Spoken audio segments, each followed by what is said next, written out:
We planned it. Good morning. Hi, how are you? Chilly this morning. I'm chilly too, but I don't hate it if I'm being honest. I mean, yes, I want sunnier days, but this is like, I'm a mid-temp girl. I'm sorry, I'm going to sound 100. We need the rain. I know. Just wait, that is 100% true. My butt was eating my underwear. We live in a very dry prairie province, like crazy.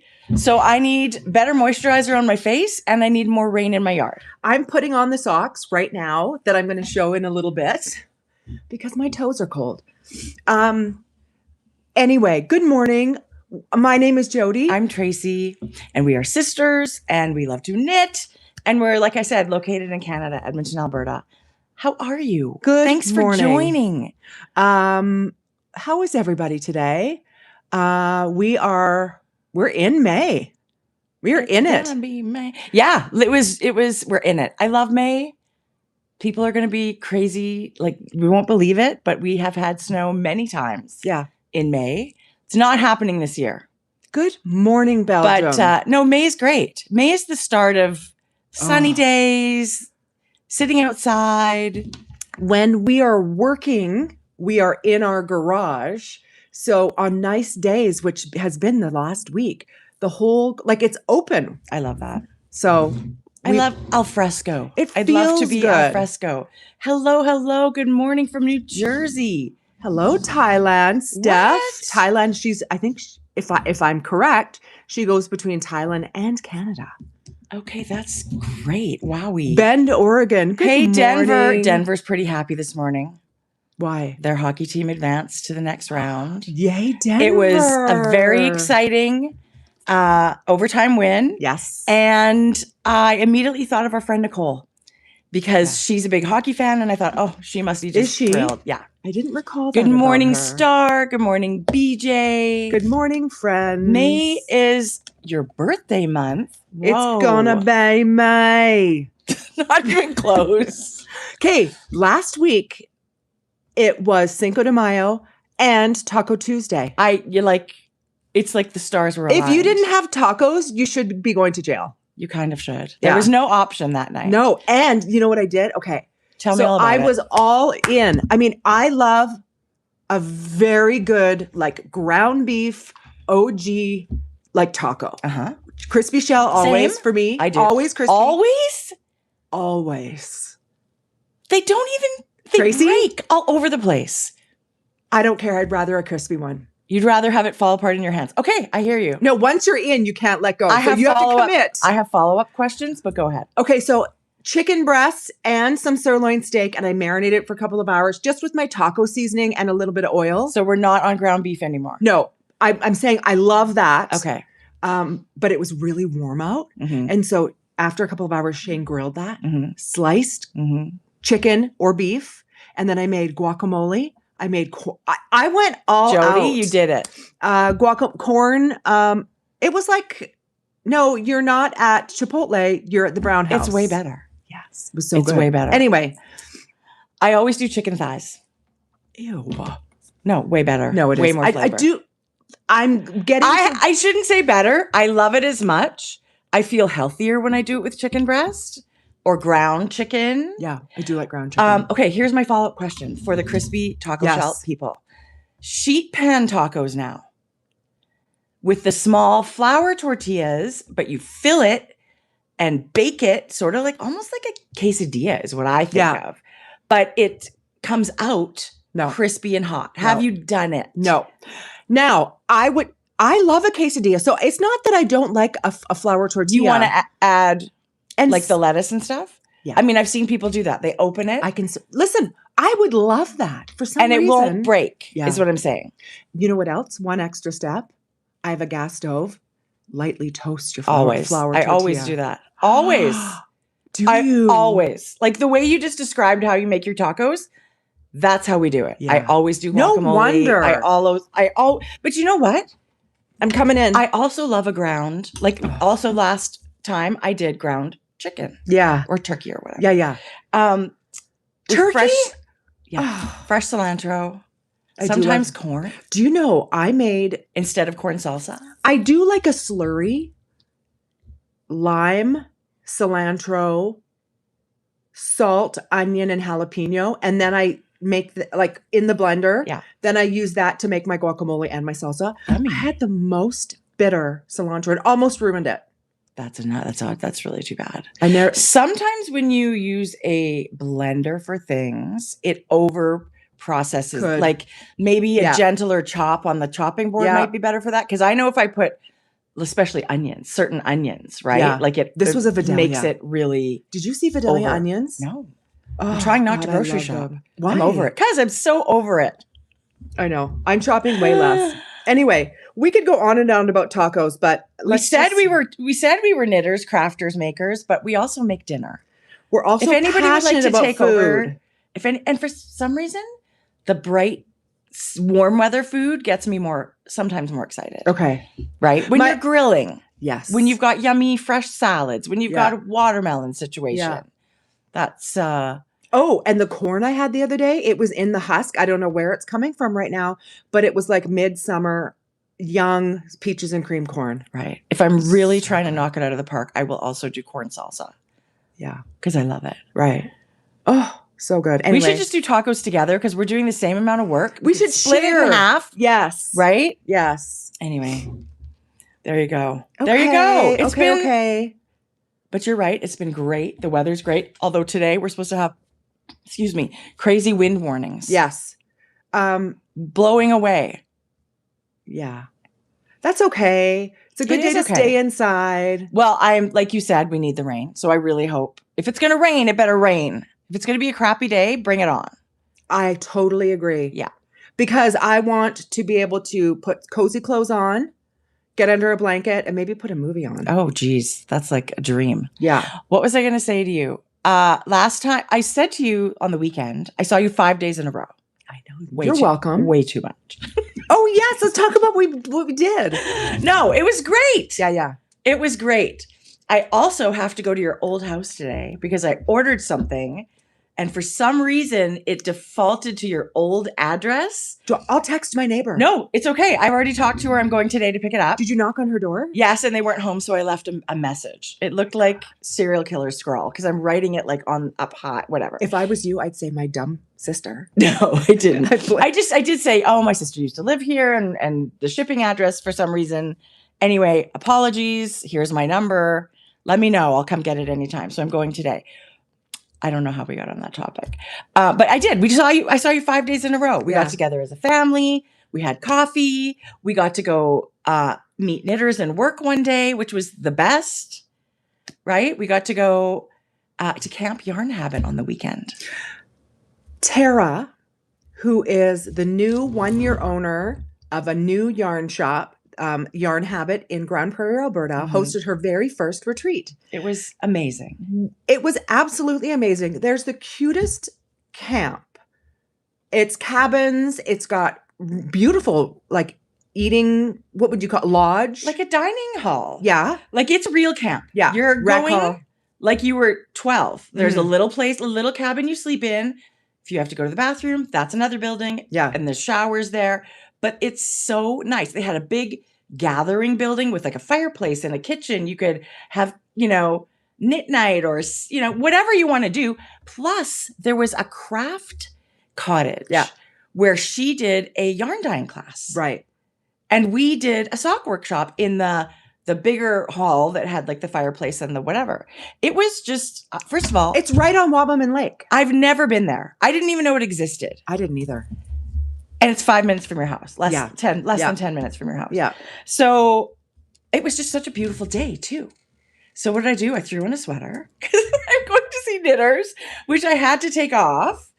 I should have worn, I don't know what my problem was. I hadn't even pulled out my summer knitted things. Yeah. Idiot. But it was a great group. It was a great spot. We saw friends from afar that we've traveled with before. That was a complete surprise. It was total surprise. And Tara's just a total gem. She's been an indie dyer for a long time. You would see her at shows in Alberta. I don't know. Did she go to Knit City? I don't even know. But we certainly knew her and we've traveled with her and we knew Tara. So it was the most wonderful invitation to get to see if we were interested in being part of her first retreat. Yeah.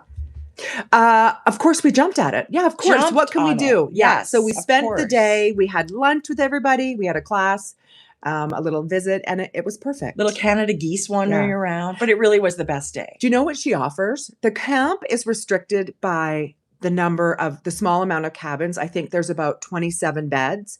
But what she did offer, which I thought was genius, is a day option where you could come in the morning, do the class in the morning. It's just spend the day and do the activities and not spend the night. You get like meals, Perfect. workshops, hang out. Yes. But maybe you're close enough to drive home, or maybe you're just going to stay somewhere else. Mm-hmm. We're going to do that next year. We're going to actually attend and do the day.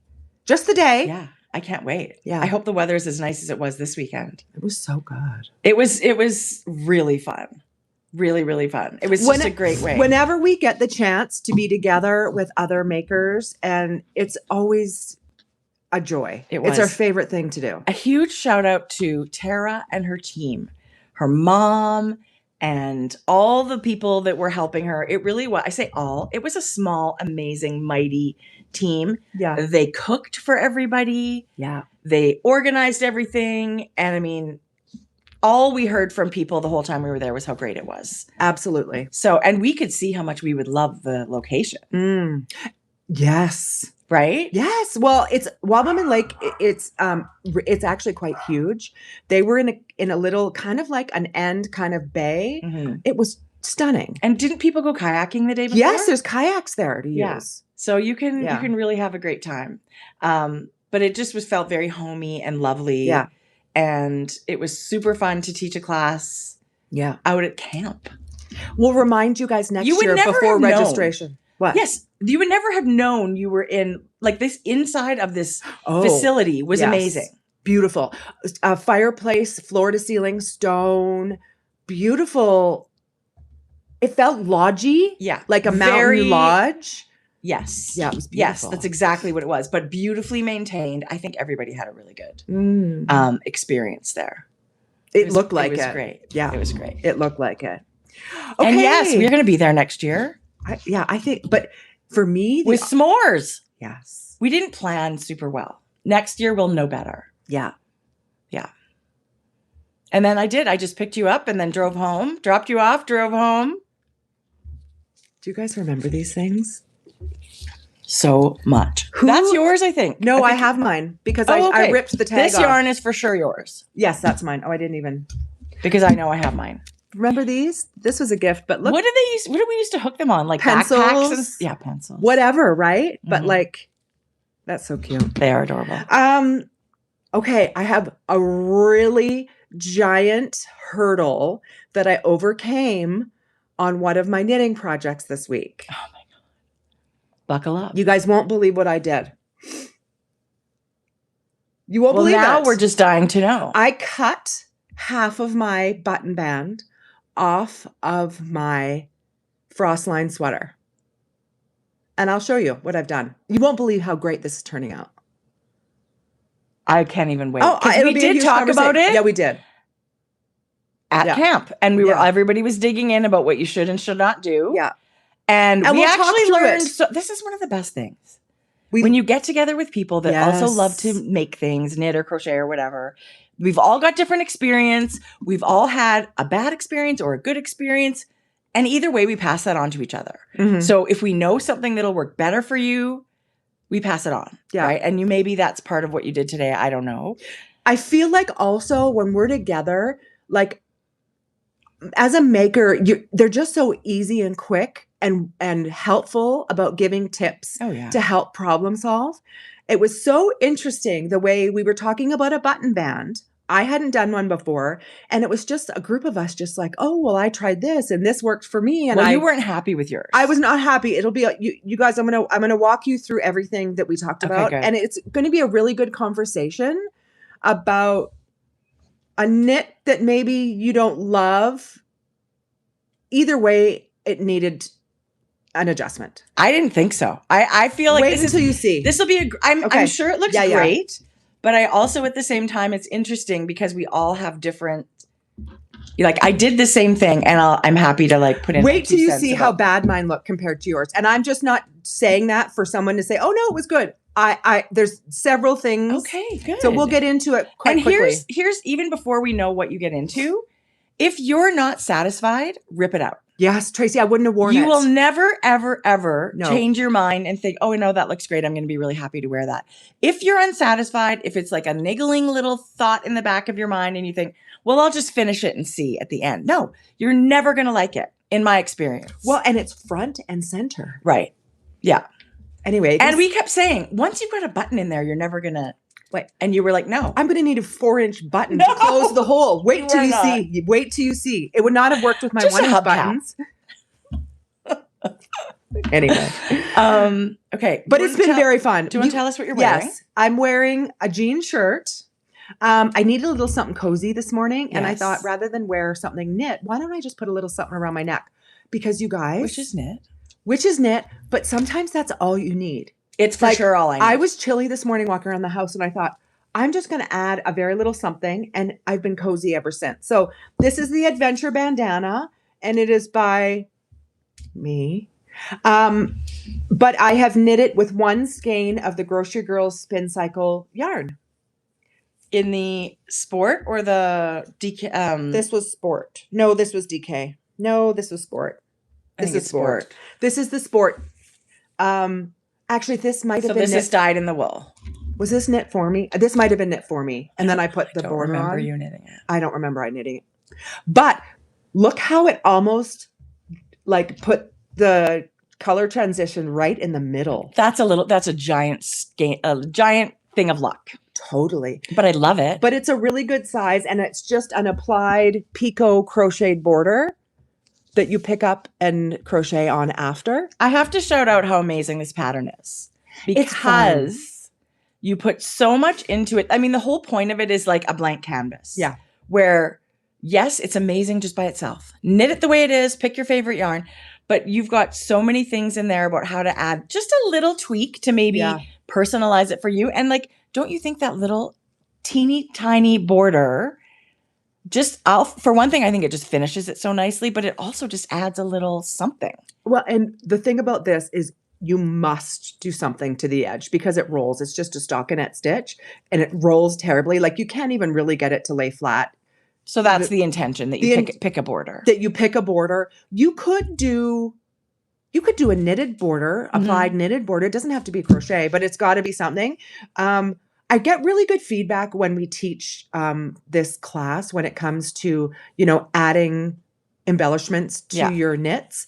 And we've always had crocheters in the class and we've always had non-crocheters. Yeah. And by the time we're done, the non-crocheters who've never crocheted have been able to do this. Oh, totally. That's what I was just going to say. I mean, I look at a crochet border and think, got to find a video, got to figure out how to do it because I don't know a lot of it. But you include all those links. Yeah. And you've chosen ones that look amazing, but I'm always so surprised how simple they are. Yeah. Simple, and fun. Yeah. Like it's about 10 to 15 minutes of me walking through it and showing you, and people are having a ball just adding their own picot. Totally. It's really fun. This is one of modifiable. 5. Modifiable. Right? You can knit whatever your yarn is, weigh it, knit about half of it. Yeah, I agree. Right? So it doesn't have to be the yarn in the pattern, which I love. I love something you can knit 100 times and it looks different every single time. Because the knitting part of it is so low key and chill. It's a vanilla, it's relaxing. Yeah. It's the same pattern. But you zhuzh it up in other ways once you're done. Yeah. I love it. Thank you. It's, and it's cute to wear forwards or backwards, whatever way you want to do it. I agree. Yeah. I agree. I love it. Speaking of crochet, I made a cardigan. No. I love it. Oh, I would have gone along with it. No. I can't lie to our people. No, I know. This is a gorgeous cardigan. I meant to gush, but I came in and I got distracted. I love Don't you still love it? Yes. This is a purchased cardigan, hand crocheted in Porto, Portugal. It's got a button, a balloon situation sleeve, which I love, twisted crochet rib, and it's got no real collar, and it's at the bottom, there's just a same situation with the ribbing here. So it's not a giant thing. She's picked up and done big double crochets. Is that what it is? Yeah, all the way around. Well, this is an applied border. This is different. Yeah, that's this ribbing. Is twisted ribbing. But this is a crocheted applied border. This is awesome. Jodi and I were barely landed in Portugal before we each bought hand crocheted things in a shop. We got so excited to see that there was handmade things in a store. There was a rack of crocheted items. Yeah. And that's where this was not my first choice. I bought my black vest there. Yeah. Yeah. Yeah. So I don't know what this is, you guys, and I don't even know how much of a pattern this lady used. It's literally just, there's no shaping, right? These are just crochet. Let me also point out one thing that I love about this is a lot of times when we're doing granny squares, when you're attaching them, you sew the whole entire thing. Right. I love that she's just tacked in between every cluster, which gives a really pretty look. And it sort of continues the lacy part of the granny square. Yeah. So one thing about this that I love is how much of the main color she used. How it's just the center of the granny square that is a contrast, and then all the joining and all the outer edges of the granny squares are all the same color. That makes a very uniform looking sweater. I think it makes it less busy. Yeah. Right. And not that I don't love the busy, but I also think this is part of the reason this appealed to me. Her color choices. I love a pink and orange. The one thing is there's a few little ends that like to pop out, but I don't care. It doesn't bother me. That's the doesn't beauty bother of handmade. me. Totally. It's hand crocheted. It is, I think it's worsted weight yarn. Maybe. Because it looks it's a little pretty thick. heavy. Worsted weight. To Erin. Acrylic. It's pretty chunky. Yeah. Not chunky, but it's pretty heavy yarn. Yeah. I have not worn it. Before you ever consider donating it. Oh, no. I will wear that. Here's the thing. Jodi, it fits my arms. It fits me to my waist. It's like your measurements. This is why I couldn't leave it in the shop. Yes. I said, Jodi, it's like she took my measurements and made it exactly what I needed. So I love it. I love it. I think the colors are really fun. I've always wanted to make a crochet granny square item, and I just haven't gotten around to it. I love that so much. So, and I also feel like I've gotten some tips from what her choices were here. You have always said, and you love the overall look when you have one main color, right? It's funny because this granny square has more green than this one. Well, that's the only square that she used the main color as the final round. Everything else. This is the only one? Yeah, everyone else has the third. Isn't that funny? The color choices are beautiful. So she did her borders and joining in the same color. That makes it beautiful. This one's got, okay, it's so funny. So maybe like that's what I love. You can use scraps. Yeah. You don't have to have all the same square. I mean, I just think it's really, really fun. Yeah. So I was very excited to finally put it on this morning because it's kind of chilly.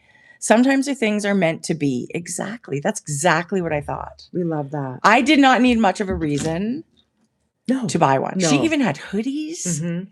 So this is obviously someone that loves to crochet made this stuff. Yeah. And the lady that was running the shop at the time, it's sort of an artist collective. She had her own little corner, but she said, oh, this lady's going to be so thrilled that you guys loved her stuff so much to buy it.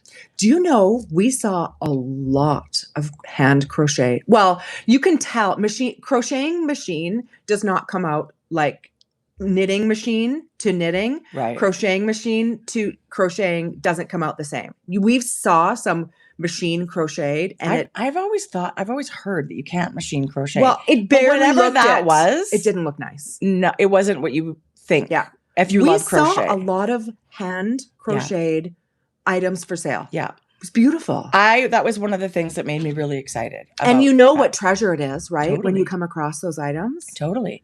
And I don't know that I even would have picked the color, but I love it. I got Maddie a sweater. Did I ever bring it? No. I have to wear it. You talked about I wore my vest. Wore your vest. Did I not bring Maddie's? Okay. If I remember, I'm going to try and remember to wear it next time. And your vest is one that I think that I would choose. Like I would choose black. I would choose the finer yarn. This is totally not what I would have chosen. Yeah. So I love it. I love love it. it too. Glad to have tuned in when you just started. Hi, Jill. Jill. Good morning. How's Maryland? Gosh, we loved Maryland. I love that part of the world. I bet it's so pretty in the spring. Oh, everything has popped. You guys, 2 weeks ago when we podcast, almost not one leaf was out. That's true. Everything is bright green. That's true. Yeah. That's true. I have things growing. I'm on my hydrangea watch. I've got 4 hydrangeas out front. This would be their 3rd year. And I don't see any green. No. I'll be devastated. No, they have to survive. No. I'm giving them time, but they were amazing. So even if they're gone, I'm replacing them with the same thing. But. We have flock talk later today. Woohoo! I have a really fun sheep to talk about.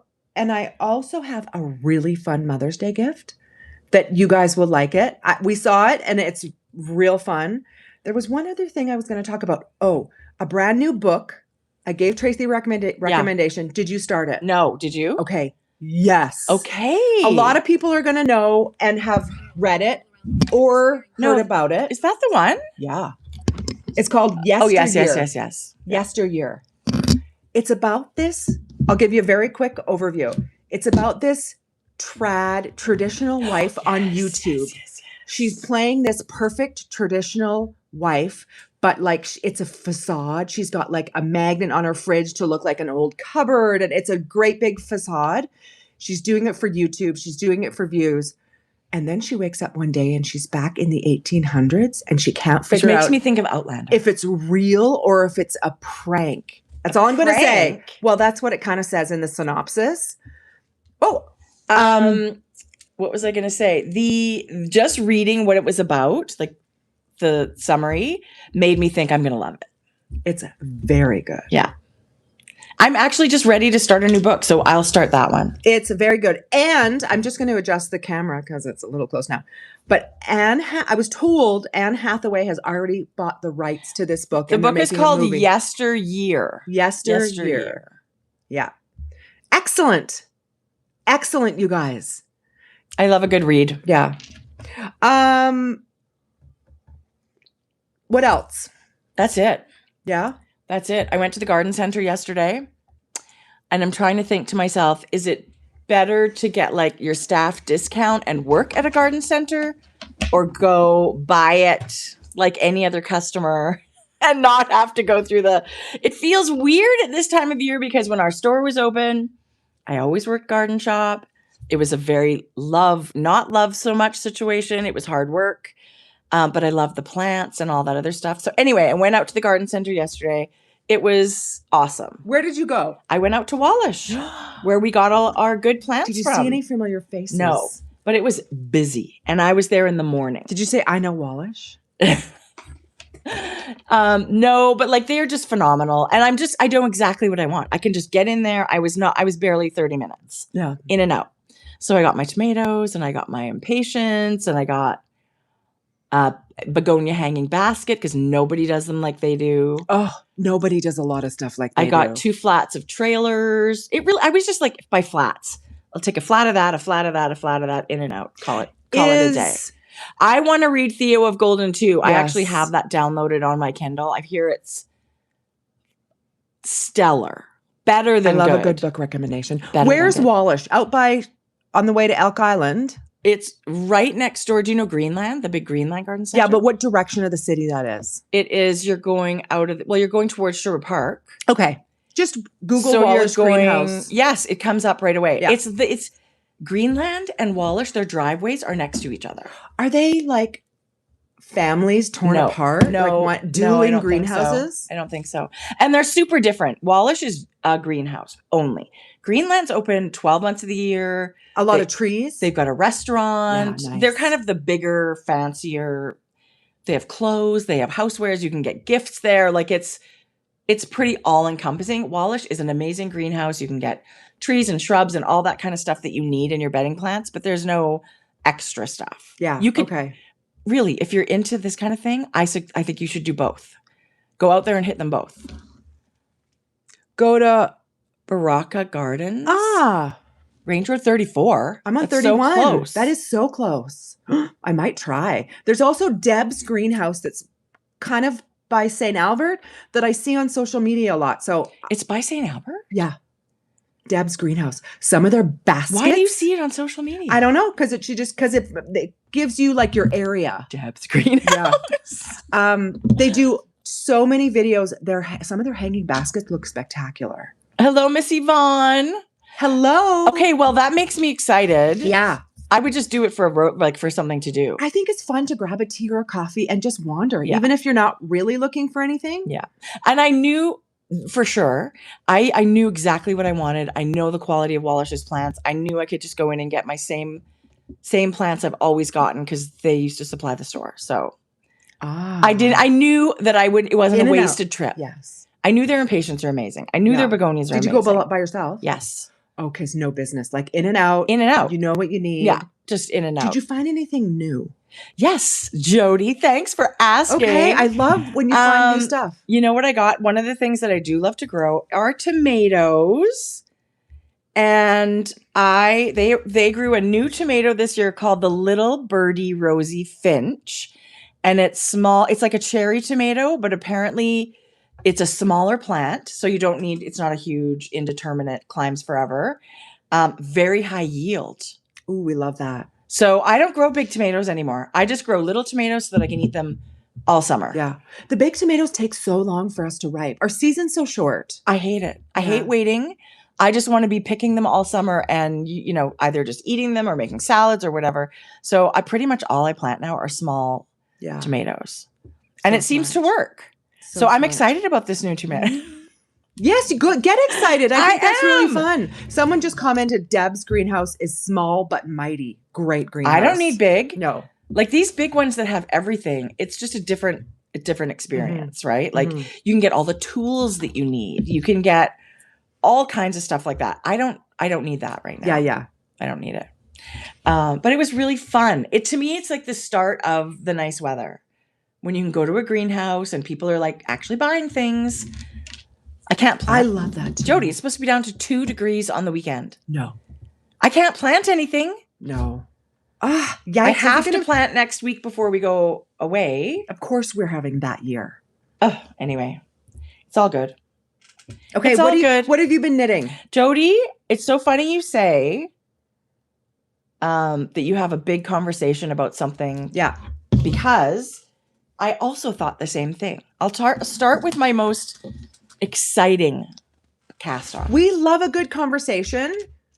We love to talk knitting. Like I can just show you what I did and just move on, but I think it's really interesting to hear about the thought process and what you were trying to do here. Completely agree. So, the lovely Sari Nordland is a teacher on our Alaska cruise this summer, and I wanted to knit another one of her patterns. Yes. And this style, she does a lot of this sort of like textured, sort of Japanese lace. And I look at it and think, oh, I love it. I love it. But I also find it intimidating. And I'm not sure if it's something I'm going to like to knit. So I just thought, you know what? I'm going to do it. I'm just going to jump in and do it. And you and Jordan were so amazing. I sent a color request, and you knocked it out of the park. This is Sour Lemon by Frankie Gray Fibres. It's really fun and bright. It's a bright yellow, but it's not a green yellow. Yeah. Like it's like almost leaning that way. I love it. It's exactly what I was dreaming of. And you guys have, so I'm holding fingering weight stock yarn with a fluff, and I couldn't decide between the Majestic fluff or this new one that you have with the baby. I don't even know if you can see them, you guys. The baby sequins. They're so tiny. So, and when go for it. One thing. I look at sweaters with that kind of lace patterning, and oftentimes not very often do I ever think, ooh, I love this sweater.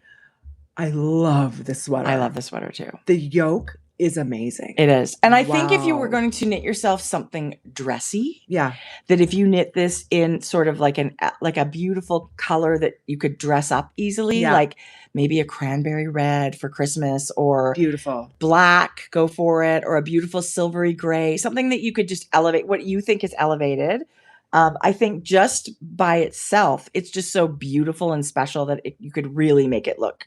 I decided to go bright and colorful because I love yellow. Ever since I did my first yellow sweater, I've wanted to do another.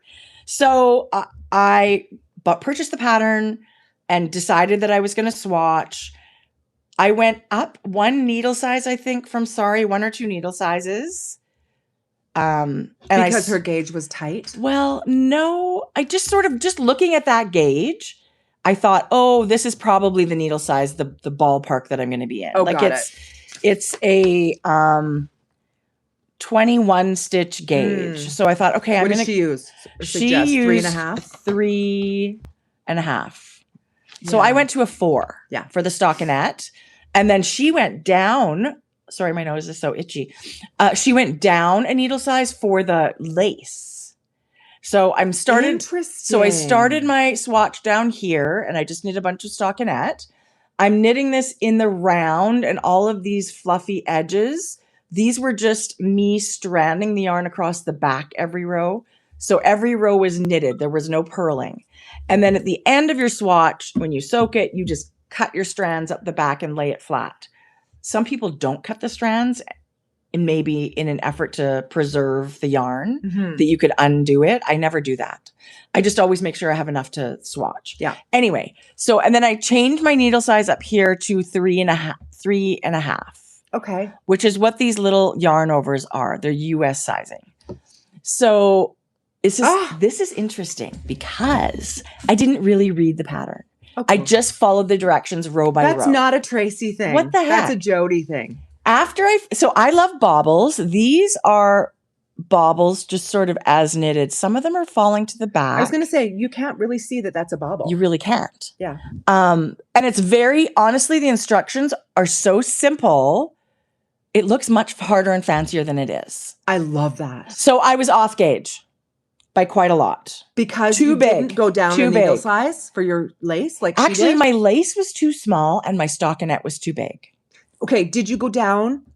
I went 4 millimeter, 3.5 millimeter. So you did go down like she suggested? I did go down. Okay, interesting. Yeah. And so to me, it was not even close. I'm very worried about, with lace, you can't fudge it. No. Right? Like I want to be on gauge so that I'm knitting the right size for the right fit for myself. So I just kept swatching. That one didn't work. So here you could see I was less stockinette. I don't really care. Or maybe this is definitely my second one. So I changed needles again, but look at my baubles. Did you try a different technique? Sari tells you right in her pattern that if your baubles are not bobbling, they're not sticking out, you could see the difference. There's that, and then there's these. Wow. It's a giant difference. So even just the swatching for the technique was like such a good use of time, I think. This is, you finish your bauble, and then you transfer it to the other. You kind of wrap the bottom of the bauble a couple of times. I've seen that technique.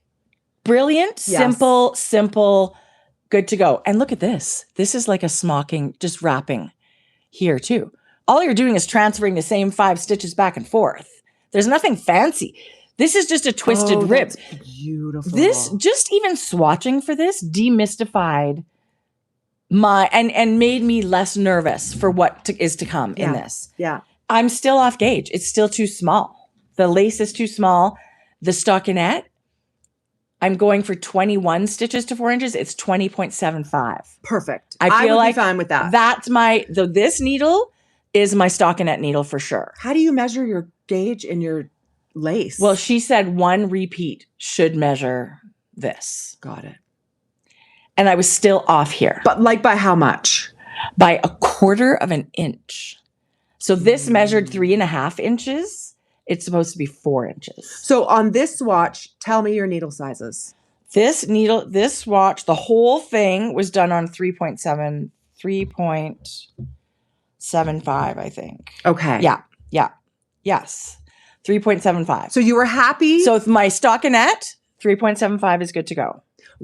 So the whole thing on 3.75, because you Whole wanted it thing. smaller than your 3.5 on your other one, or didn't you want it bigger? My first watch, too big. Everything, the lace was too small. The stockinette was too big. So this is nothing. So I went up a needle size for my lace and down a needle size for my stockinette. Got it. And still the lace is still too small, the repeat. So, I mean, you could do a little bit of math and think, well, maybe I should just knit the bigger size, which will probably, but I just don't really want to do that with lace. I just want to get this straight. Yeah. The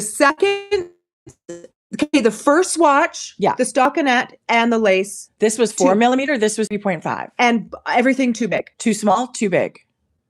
Okay. So then you went down a needle. So then I went down a needle size for everything. Now I'm doing everything at 3.75. But didn't you? This was 3.5. So I'm going up. This is 4. So I'm going down. So I did the whole swatch. But wasn't this too big?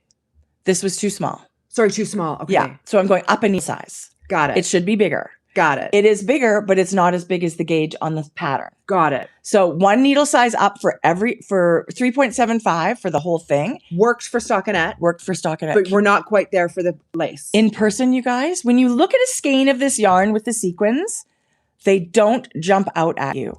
When they're knitted in the fabric, don't you think when you see agree, it, Tracie. Like when you see it, I'm getting twinkles of it. You get twinkles. It is very subtle, but it's very effective. It's really nice. Yeah, I agree. And even as somebody that likes a lot of sequin, I'm very, very pleased with this. It's there. Oh, it's there. It's there. But it's funny because it's when it's knitted up that it really made a difference. Anyway, you guys, I'm not happy with it. I don't feel confident like I can cast on. We're not stopping. It's not good enough. And I have to say, you must think, oh my God, her third swatch, she must want to just forget it. Like this is not your pattern. I was having so much fun. I was going to say, this is fun to me. This was so much fun. Yeah. Not only am I loving knitting the yarn, I thought to myself, well, I really wanted to improve my first lace because I thought those baubles looked terrible. And part of the reason I love the design is the baubles. So I got to make good baubles. Anyway. You've been known to substitute baubles for something else. You love baubles like, so let's much. just throw in a bauble here. This is a bauble moment. So now I've gone to 4 millimeter. If I had done 4 millimeter the whole way through the first swatch, now my gauge for my lace is big enough.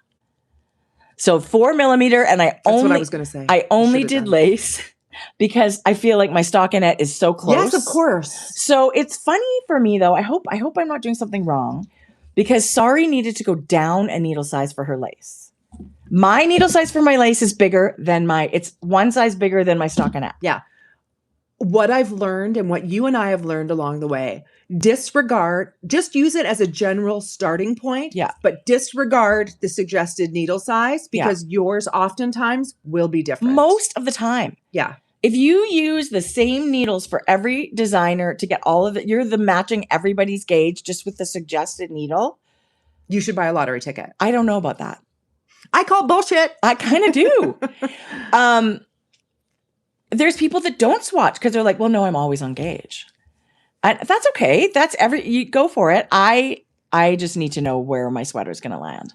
I worry about running out of yarn. I don't know. That doesn't work for me. Yeah. Good for you. Yeah. If you have a magic, touch that you're always on gauge, I'm super jelly. Okay. So this is it. This is what it's going to look like. These are the good baubles. And actually my first lace, I did screw up. But let me say, you guys, very enjoyable. It's only a 20 stitch repeat and I'm going to have stitch markers in between all of them. So even if you're nervous about lace or nervous about cables, put the stitch markers in between. You can only screw up a small portion. Yeah. Right? You'll know right away if you're off. You must put in the stitch markers. Now, does Sari suggest putting stitch markers? Because not everyone would know to do that. I haven't read the whole pattern yet, but That's I'm telling you now. Excellent tip, you guys. Even if it's something I feel confident on, like color work, I put the stitch markers. And you're a seasoned knitter. For some things. But honestly, you know what I hate the most? I hate ripping out. And I do think you should rip out if it's a mess. I think you should rip it out instead of probably trying to fix it most times. Yeah. I don't want to do that. I want to go full steam ahead. So in order to kind of help me stay on that track, I use stitch markers. Yeah. Right? That's it. Somebody said, I wonder if what? Continental or flicking or like an English knitter. For sure. Yeah. For sure. If I had used a wooden needle in 3.5, maybe my lace would have been the right size. Because it drags a little more. Because I'm looser with a wooden needle. Yeah. So there's lots of ways. If after all this swatching, you still didn't reach gauge and you were committed to the pattern, this is what you want to make, those are the kind of things that I would start changing. I would start changing my needle material instead of just the needle size. Yeah. But ultimately, it's the swatching that's going to tell you. And I enjoyed all of it. I really, really did. So this sequin fluff that you have now, oh my gosh, you guys, it's so cute. I don't know if you're really going to see it because I don't know why. You didn't know if you were going to do the sequined or the non-sequined. And did you make a decision? First of all, they're both beautiful. Yeah. I think they're both super soft. They're both going to give me like a beautiful, fluffy, soft fabric. Yeah. I'm going for the sequin. I was not going to do sequins if I couldn't see them. Then what's the point? Yeah. I was worried that it wasn't enough. And now it's not mega bling or it's not even just the regular bling. But I think the subtlety of it is very pretty. Listen. It's beautiful. I think this might appeal to more people than mega bling. I agree. Right? It's a very subtle sparkle. I think, oh my God, I love it. I love it. It's definitely there. It's not going to be in your face, oh my God, she's in sequins. But when you're, out in the world and the light catches you, you were going to see it.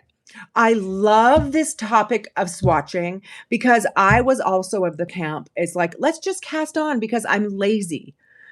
But as we've talked about it in the past, if it's going to be a garment, I have made errors where the outcome was I couldn't wear the item. Yeah. So I'm just not willing to do that anymore. And your deep dive into swatching is just going to help somebody else realize that to get a beautifully knit, perfectly sized garment, swatching is beneficial. I do like, first of all, you know what I like? I like things that fit the way I hoped they would fit. Yeah. And that's, to the best of my ability. Yeah. I like not running out of yarn. If you're way off gauge too big, you're going to run out of yarn. You may. You and absolutely may. I don't want to rip back a garment. I don't want to rip it back. I would rather spend one evening making a little swatch, giving me basically kind of a roadmap of what to expect.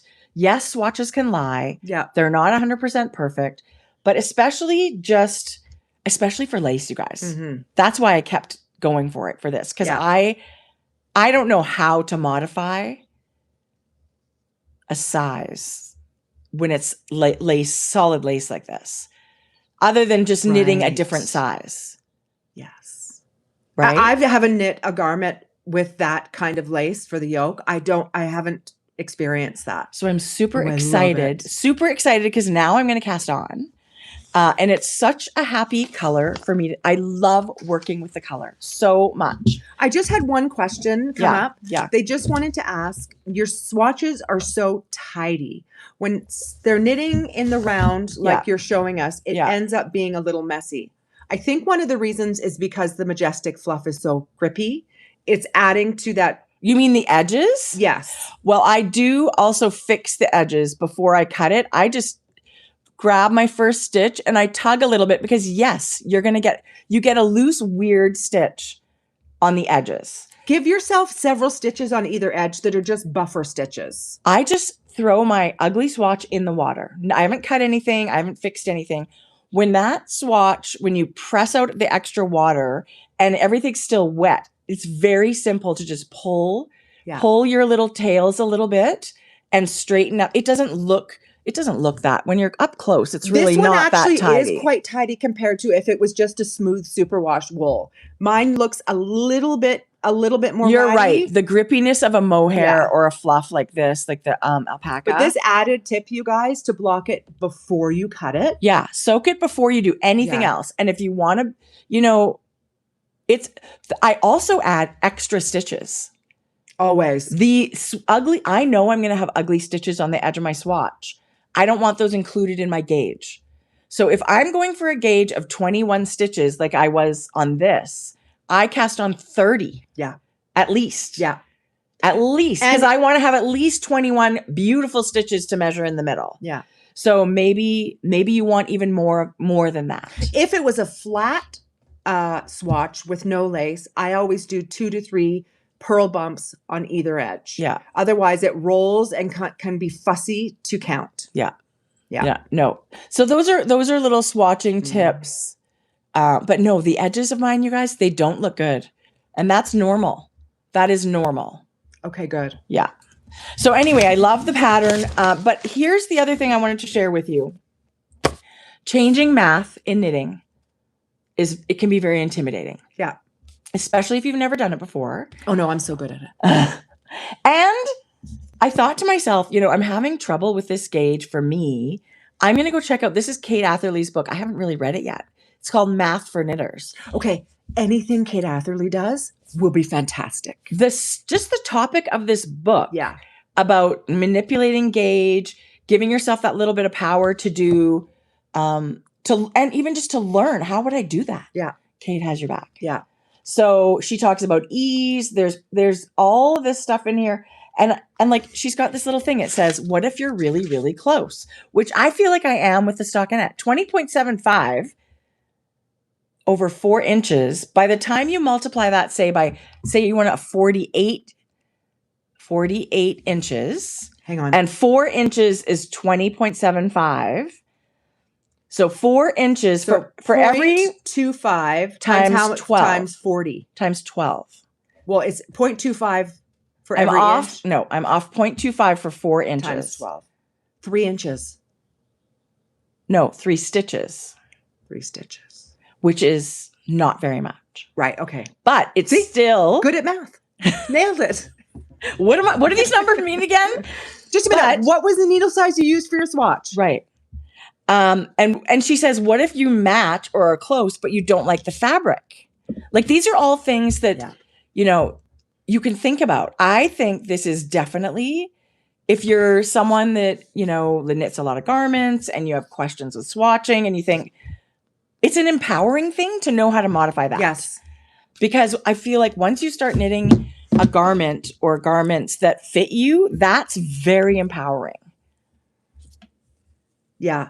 Isn't the fabric beautiful? The yarn's amazing, Jodi. Listen, we did the simple dyeing, but the real star of the show is this majestic fluff, I have to say.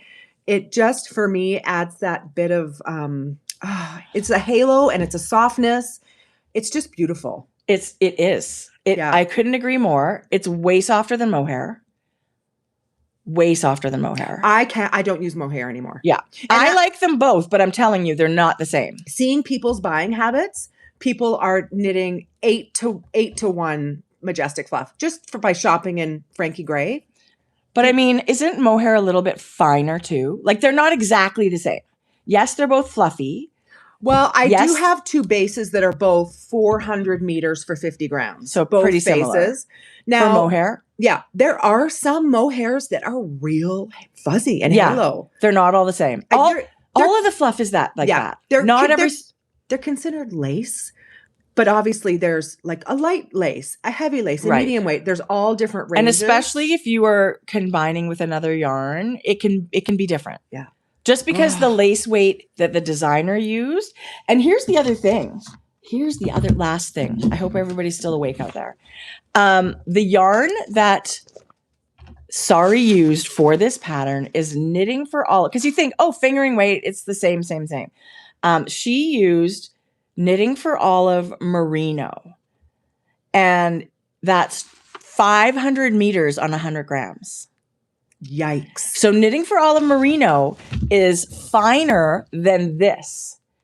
So there's quite a bit fine, 25% finer. Quite a bit finer. So if you're having trouble getting gauge, like, that could be why. Yeah. That you're substituting a yarn that's really not a good substitute.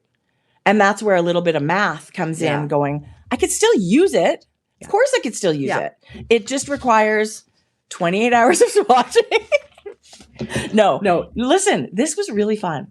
This was a project for me. Like over the weekend, over 3 or 4 days, I just kept swatching. Well, we love the idea that we can talk about subjects rather than, I swatched and here's what I ended up with, and here's what I like the deeper dive because I'm learning from you. Yeah. I mean, we all learn from each other, right? The other thing, there's charts for this lace, but there's also, she's written out every round. And for some reason, I found that easier to do. And I'm normally a chart person. Oh, interesting. So give us a flash of what you did. Well, why is it highlighted 2 colors? I highlighted every second row a different color. I used 2 colors of highlighters. I don't know. It just, for me visually, it was like, just because I liked the way that looked. It's easier for me. So I used pink and yellow. But what do you mean about, why did you have to differentiate with 2 colors? Just visually for me. Oh, I see. Do you know what I mean? Round 18 is yellow. Like round all the 19. odd numbers were yellow, all the even numbers were pink, right? It's just easier for me to sort of go back to it. You can use the maker's board and use the ruler, but I just clipped my little row counter to the page, and then I don't have to move down a ruler all the time. That's part of the reason I did 2 different colors highlighters. So your row here matches your row number you're on in the pattern. Every time I finish a row, I click it. And then I'm just using my eyes to scan the page to go to the next round of instructions, which just happen to be a different color now. Yeah. I don't know if that makes any sense to anybody else, but I really love this little thing. Yeah. And it worked great. Yeah. That's a tip. Those are really great tips because we are printing pattern people. We understand that there's Knit Companion and different apps that you can use. They're brilliant, that are amazing to use. And you can zoom it in. You can make your chart really big for yourself. Yeah. Everybody's got the preference. Yeah. And I used the maker's board for the first one. I don't know. I just didn't feel like moving the ruler all the time. Yeah. I agree. That's all. Yeah. Nothing crazy. So stay tuned for my Rococo Mohair pullover. Sari also has the Rococo tee where the lace is just the sleeve. And I put out the question in the chat. Do I do the t-shirt or do I do the sweater? Sweater. But I still one day think that t-shirt is a go. It's just a stockinette Raglan, but her sleeve is the same twisted lace with some baubles, you guys. I love it. Oh, the tee's awesome. I love both. And it's less of a lace commitment. With this? The tee. Yeah. And, which is why I was leaning towards it. I'm going to bring it up. And my last, what was I just going to say? Oh God, it goes in and out so fast. But I'm very glad that I'm sort of like jumping on a project. I like knitting fast. I don't like having to follow so much pattern. I love stockinette. I love stripes. You can fuss with the gauge, right? But this is going to be a different thing for me. I love that so much. Yeah. I'm just going to look for, just so people can see the. And you could still do the T. How do you pronounce it? How do you spell it? Rococo.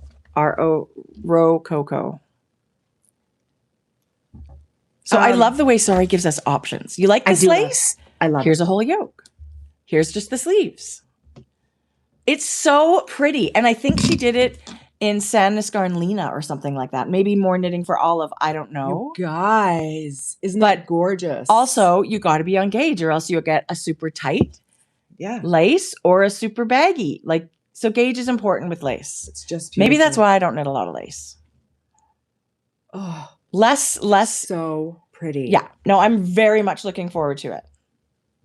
And Jodi, the colors. That's part of the whole experience, right? Like if you don't love the color. I feel like because color emits mood. I'm very affected by it. And if you're knitting a color that brings you joy, you have your favorites and you have ones that you're just like, ew.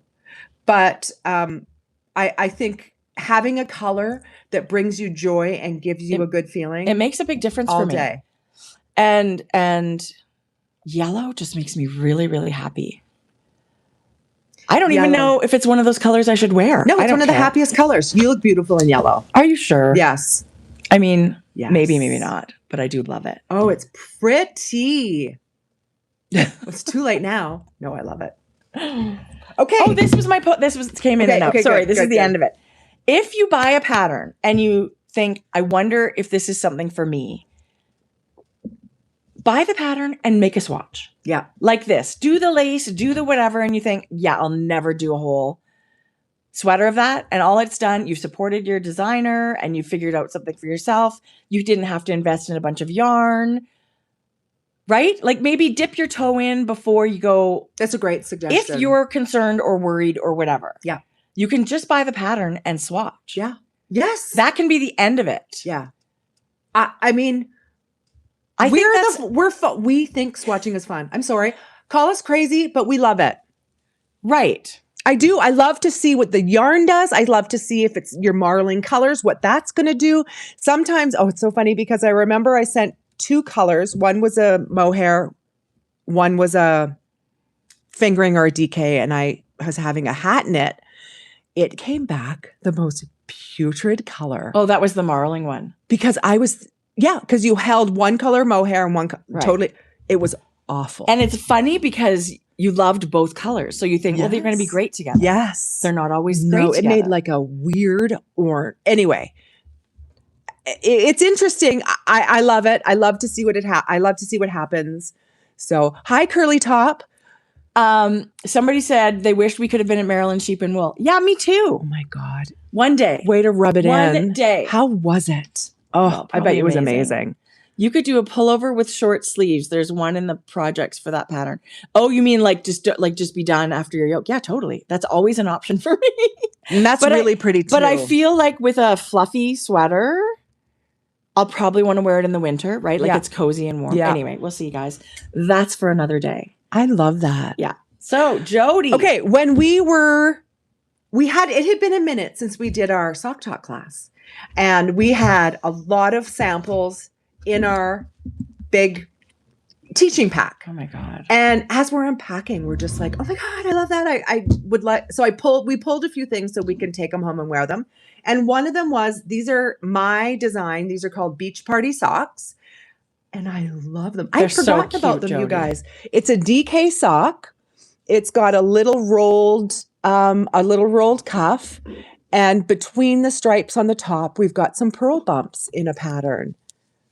I just think they're so fun. So I hadn't shown them for a long time. I showed them when I designed them. I mean, I super love them. I love the rolled edge. I love a short sock. DK shorties, excuse me, that's like you could get that done in a few evenings probably. And they stay up. A week for sure. For me, they stay up. I actually had some testers have some photos in here, but they just had fun. And this also could be scrappy, you guys. These stripes can be absolutely, you do not or a self-striping. Yes. Right? Like you don't have to. Yeah. Jodi, they're super cute. Of course, you could modify and make them a longer leg. It's just really fun. I'm also surprised at your color choice with the blue. Really? Well, blue and orange are across. I know. But how great is that? Oh, no. They're super fantastic. It's kind of like this was like a neon-y orange. It's a very nice combination. Kind of beachy. It's very like bright cantaloupe. Like Yeah. I love it. Jodi, they're cute. I'm so glad I brought these You should knit another pair. I should knit another pair. These are great, kind of vanilla, not vanilla, you guys. So another thing that I was thinking, like, I don't know. Do you think these are the same? These are bigger. Those are flowers. Well, these are not the same, but I was thinking size-wise. Could be. They're tiny. I do think these are a little bit bigger.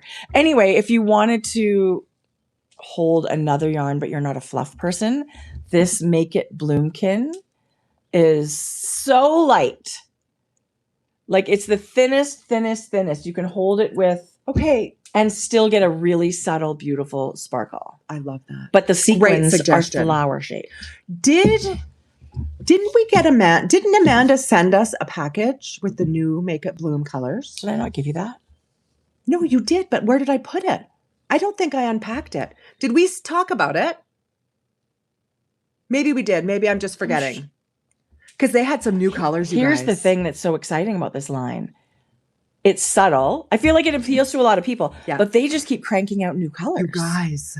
Some of my favorites. So this is tone on tone. The green matches the green sequin. Some of my favorites are the ones that don't match. The sequin's a different color than the thread. I have to show you one of the colors. Is it the lavender with the... yeah, so good. Because it is the prettiest shade of lavender, and it's got hot pink sequins. Oh, hold the phone. Do you have it? Oh yeah, I'm sure I do. Okay, look at this pink. Yes. Okay, good. Look at this pink, you guys. It's like a neon-y, corally. Okay, there's so many of them. Oh, this is it. Oh my God. Okay, you guys, I'm so glad. This is the aqua. This green. Look, this is like a very soft sky blue with a little neon-y soft pink. So this is the brand name. It's by Rico. It's Make It Bloomkin. All of these beautiful ones. This is the one. The Crafty Jackalope. Actually, this is my favorite. I forgot the aqua with the pink. Is it? Yeah. But then this, look at that bright. They're two different color pinks. Well, I think one's purple. Oh yeah. I was gonna say, isn't that purple? Okay, so here's the hot pink. Here's that same on pink though. I don't know why I haven't cast any of these on.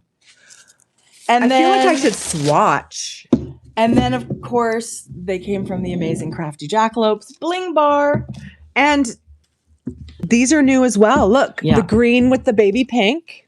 Here's gray. Oh, gray on gray. Here's a beautiful silvery. Anyway, I mean, I love this blue. Okay. This green is so good. Look at that. So you don't need fluff to have sequins. No. I mean, this would be so cute for a summer tee. How about added to your crochet granny squares? Like, yes. I have a whole bunch of yarn to show you guys today. I'm so excited, but I had a blue, but let's leave this out to show. Oh, isn't that great? I love this blue. So yes, you can go tone on tone or pop of. I would really like to do something like with this with a pop of. Oh my God. And the cotton is very soft. Is it cotton? Probably or not. Viscose. Hold the phone. 100% lyocell. Like, I think that's like bamboo-y. Like but I don't know for sure. Beautiful. Anyway, it's super, super pretty. Don't buy all the aqua, but until I can too. She's got lots in stock. Anyway, I'm so glad we thought of that. That's a great suggestion. Anywhere we can add extra Well, there's people that don't love fluff, right? Period. Like that's just not their thing.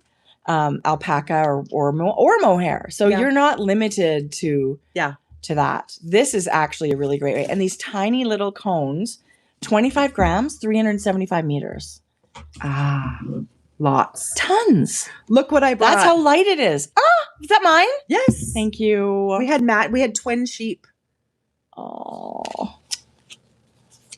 Isn't it cute? Goats. Sorry. These are goats. These were made at Lunan Bay Farm. Well, with their oh no, why is she saying it's made with sheep's wool? Well, the felted part is sheep's wool. Yeah, but so maybe it is a sheep. I think it's for some reason I thought it was a toy. A goat. I feel like it's a goat. It's got horns for sure. Like, well, I don't know. Goats have horns. I guess. Same with sheep.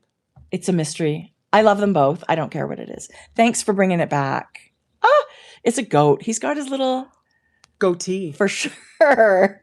Ours looked identical. We picked the exact same one. Of course we did. Okay, so. Bring it. What are we doing? I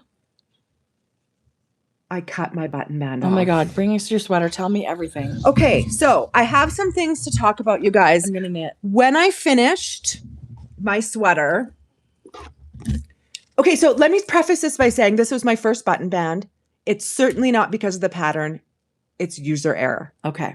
I for sure didn't count rows properly between my button bands. Oh, you didn't?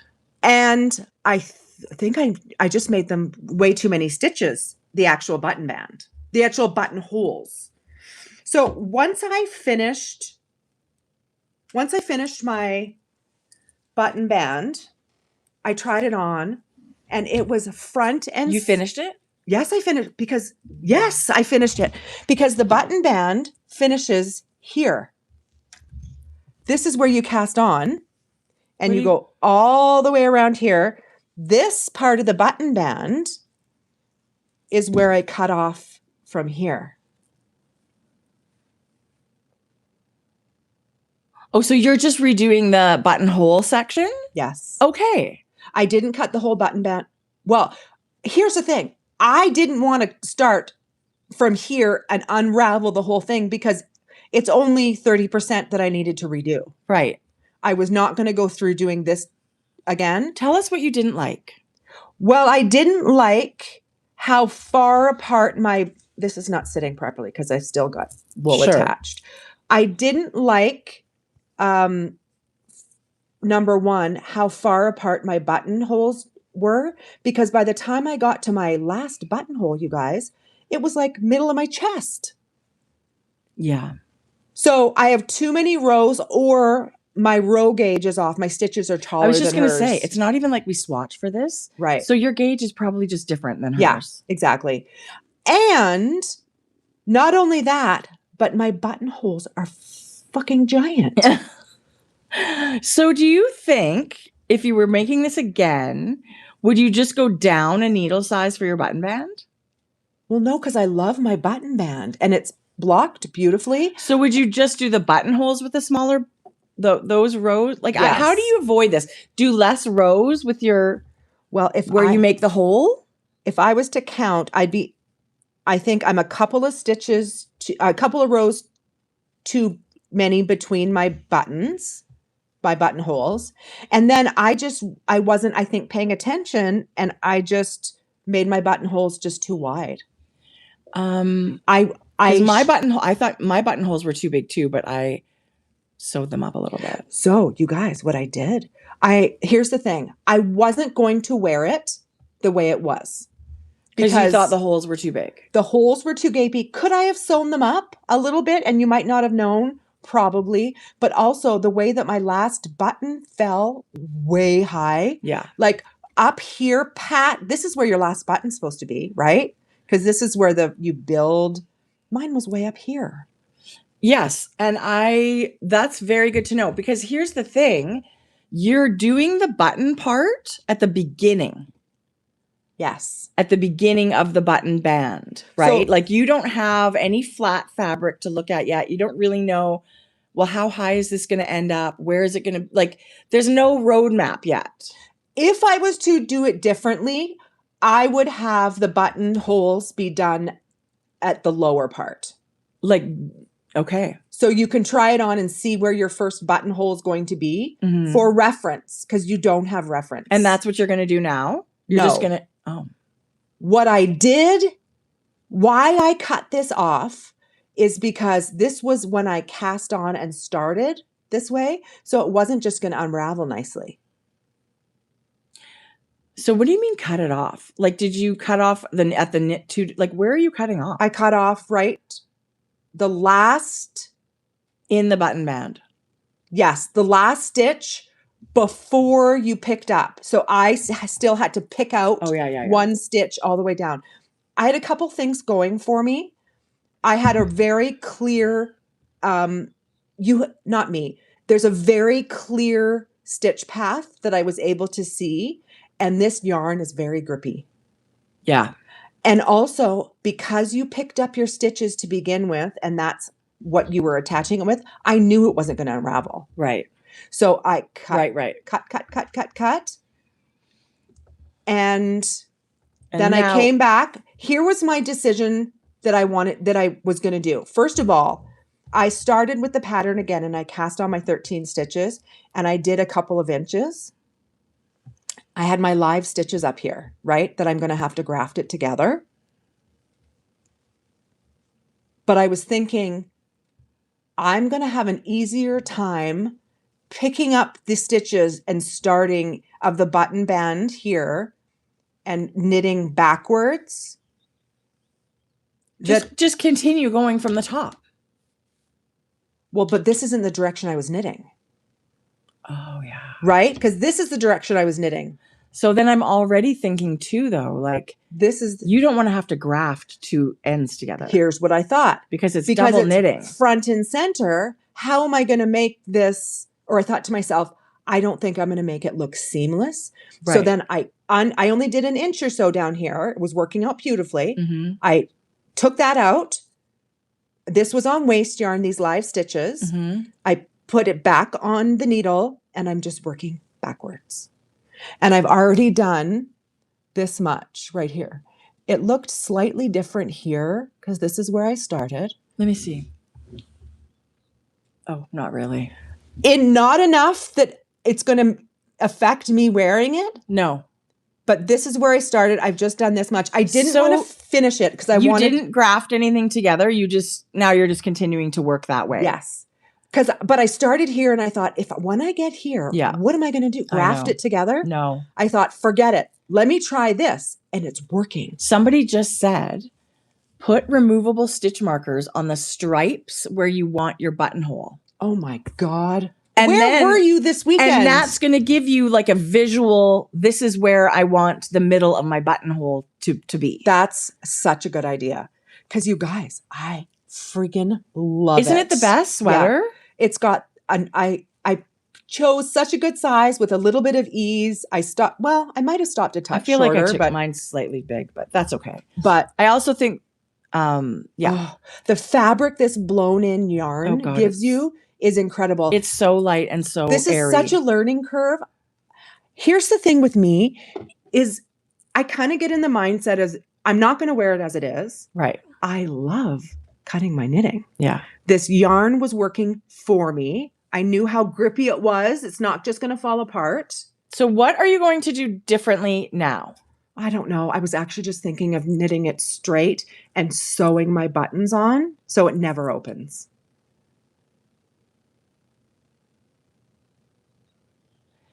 Okay.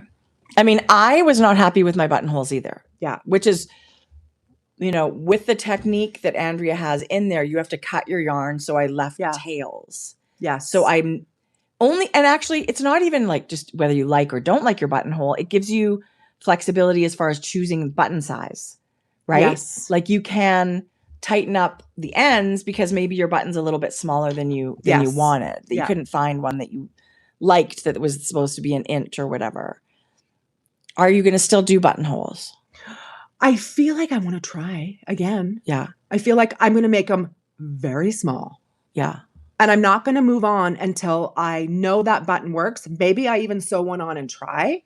I would even do it like 2 less rows. Like, because the yarn's big. Even 2 less rows is a lot of room for a button. And if I was thinking about it, I should have done that exact same thing. Try it, sew one button on after you've knit an inch past a completed buttonhole and see if that works. We don't think like that. I would have known immediately. I also think there's something to be said for we're so critical of our work. But you were obviously, this really bothered you. Oh.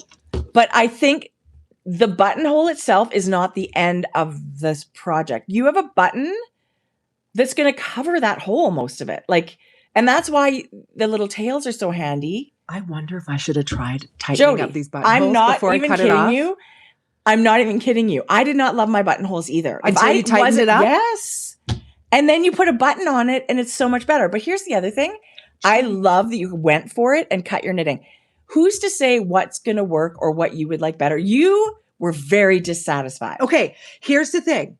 I feel like if I liked the placement of my buttonholes, I probably would have been more inclined to tighten it up because I do have, look, you can tighten it up, no problem. It was the button that was above my boob. Yeah, no, I wouldn't like that either. No. That's what made me move forward. Yeah. After I cut it off, Jordan's like, well, what did you do? I said, well, I'm redoing it. She goes, I was going to say your button felt high, but I didn't want to. No, you're right. Yeah. So you're totally right. Yes, look, you can tighten that up real nice to make a snug hole. That's the advantage of having that. I wonder if there was a way to sew up that hole so that probably nobody could have, you would just eliminate that hole. Yeah. It's funny. I was avoiding this button band because it felt boring to me. But once you start it, boy, it flies. It goes pretty quickly. It goes pretty quick. Yeah. 3 hours, you could have had it done. I actually think the result of the fabric of the double knit button band is so great. It's worth a boring job. You guys, the polishedness of this knit, I swear people would not believe this was hand knit item. I would do this. I would substitute this in a cardigan that doesn't call for it because I love the way it looks so much. Yes. It's worth it. Andrew Mowry's got our back. For me, this is fun. Surgery, like knitting surgery is very fun to me. And look what happened. Nothing. Nothing bad happened. Mm-hmm. Because you picked up your stitches after. I don't know if the experience would have been as good if I don't know if it was like knit your button band as you go and then you figured I'm going to have to redo it. It all pointed to hopefully being successful. I wouldn't like a button that high either. I don't think that was going to look good. I think you did exactly the right thing. Yes. Really. And this, like I said, is the beginning of the gut button band. And we're just learning how to do it. It's kind of the shittiest part of the button band. Right. And now you've got all these buttonholes in it too. Yeah. No, I'm going to do the buttonholes. I don't want to just like gloss over it and try and put a Band-Aid on it. Yeah. I really want the buttonholes. It's going to be really good. Yeah. It's going to be really good. I love it. Jodi. I didn't buy 3-inch buttons. I only bought 1-inch buttons. So I will be doing less. There is a little bit more planning with a cardigan. Yeah. Right? Where do my buttonholes go? What size button am I really wanting on there? Even if they call for 1-inch buttons, it doesn't mean you have to use 1-inch buttons, right? Maybe you've got buttons that are 1.5 centimeters, like half the size of what they ask for. So now you've got to use a different size buttonhole. So there is a bit of planning with cardigans. So like look what we learned together. I loved the idea. I know we would do this after the fact, right? Once our buttonholes are on. Yes. But like for a kind of a to gauge, sew the button. Like I am going to now pre-plan where my buttonholes are going to be. And lay it flat somewhere. Like don't just sort of have it on your lap. Lay it flat on a table and really look at where you want them to be. Okay, but do you think this would have been possible had I not knit this first? Would it have been possible? Well, to now I'm Yes. You still do the same thing even when this wasn't on. So if this was the beginning of your buttonhole, yes. It's funny because she has one in the ribbing. I'm going to put one there. Yeah. So she just knowing where it's a great idea to start putting. I actually think I'm going to use 5. It's 4 in the pattern. I'm going to use 5. Yeah. It's 3 for the cropped, 4 for the regular. I think I might just do it a little like. See, this is the thing. Now you can put them where you want them. Right. It's going to look just like that. I would do the bottom, mark your bottom one, mark your top one, and then figure it out in the middle. Now, would you do the top button right? Okay, so here's where it, like right here at this? Yes. Okay. That's what I would do. So I would just do, not here. That's a little too high. I think so. Yeah. Start right here. I think so. I think that would be the middle of my buttonhole. 1, 2. That's where you want your button to sit. And then I would do 3 more. I think I'm going to like this. Be ready. Next time. Right? It's been a little journey with this, but in a great way. In a great way, because this is going to be a staple piece in my wardrobe. And I think for people that have zero interest in cutting their button band off, you can definitely manipulate the size of your buttonholes with the tails, sewing them up a little bit. When you had one in a weird place that you really weren't happy with, your options have to be different, obviously, right? Yeah. But it's interesting, you guys. I definitely tightened up all my buttonholes. Would a mattress stitch have closed my top button? I still would not have been happy then only having 3 buttonholes. I think we could have closed that hole. Yeah. But no, let's cut off 2 feet. Shane and I went for a quad ride yesterday. It is so fun, you guys.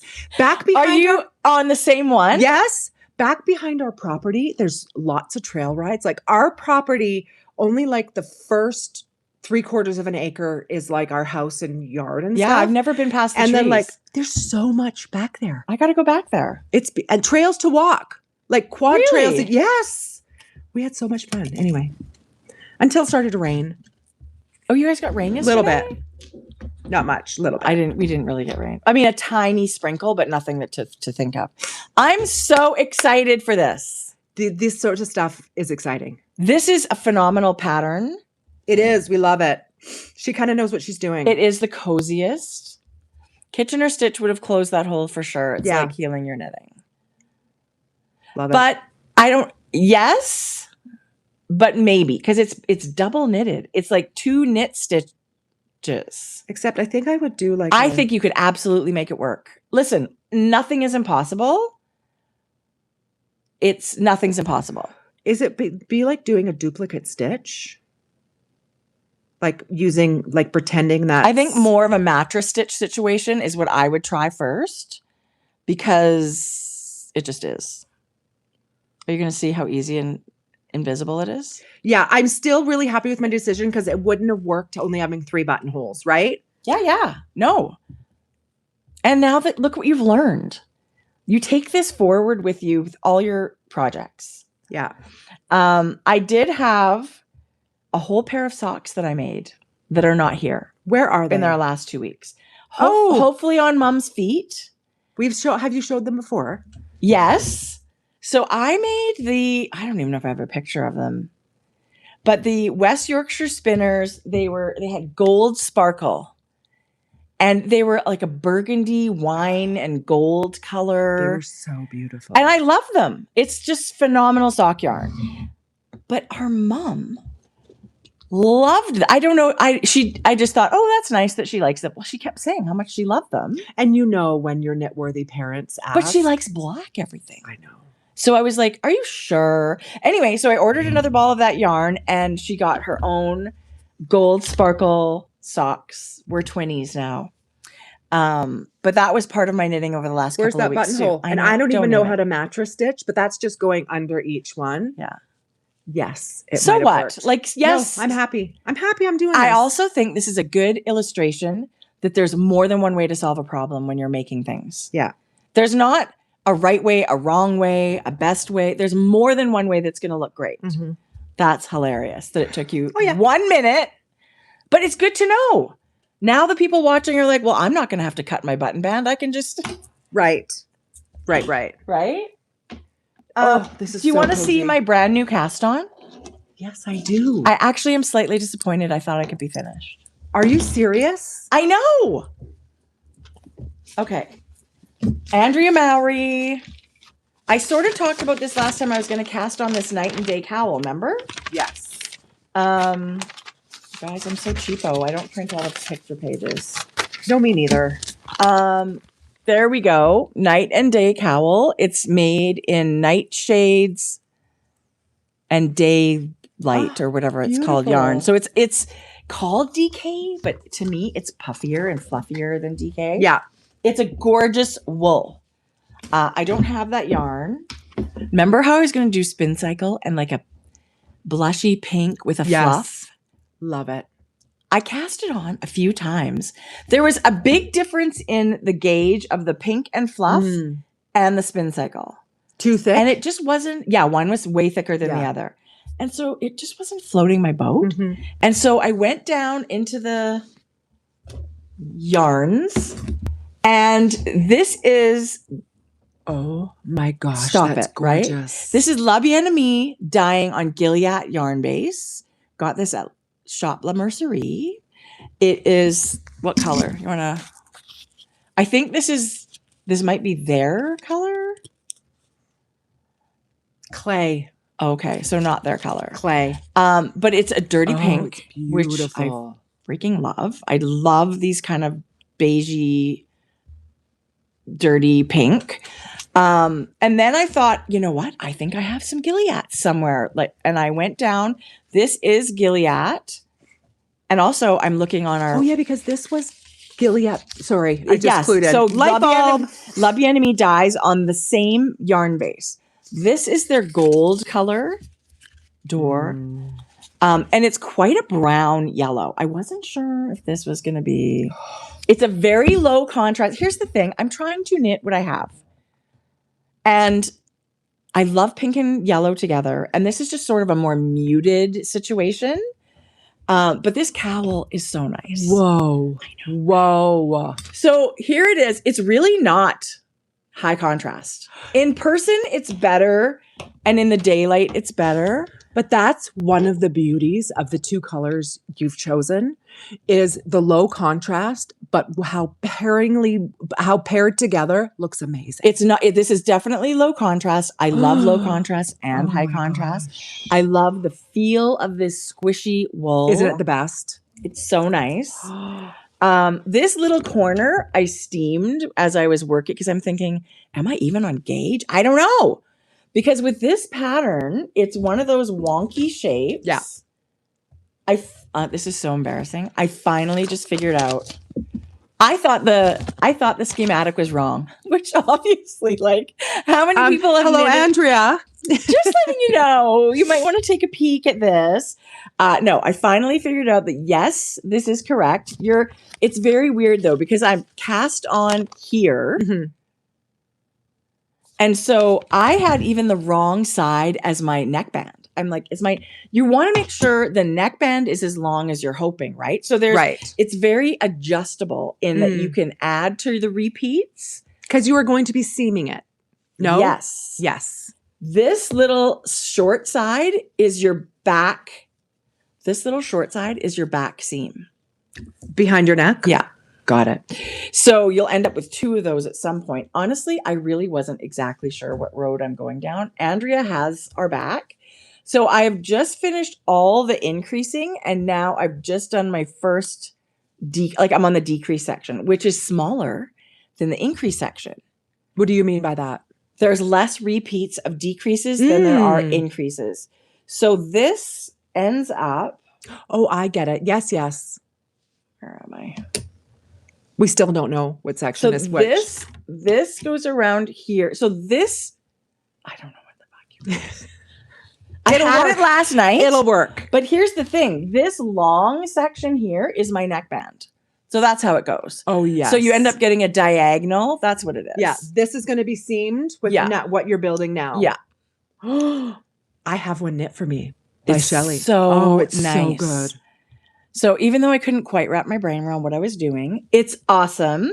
And I do think I'm very close on gauge. I'm knitting the adult large because I didn't want it too like tight around my neck. But it's, it's gorgeous puffy wool. I think it's going to be great. Choice. Yeah? Yes. I love it. I do love it. I also think this is I'm happy with it, but let me tell you, it's not a giant contrast when you're knitting and you're like, which step, as on the purl side, you're like, well, which one am I slipping?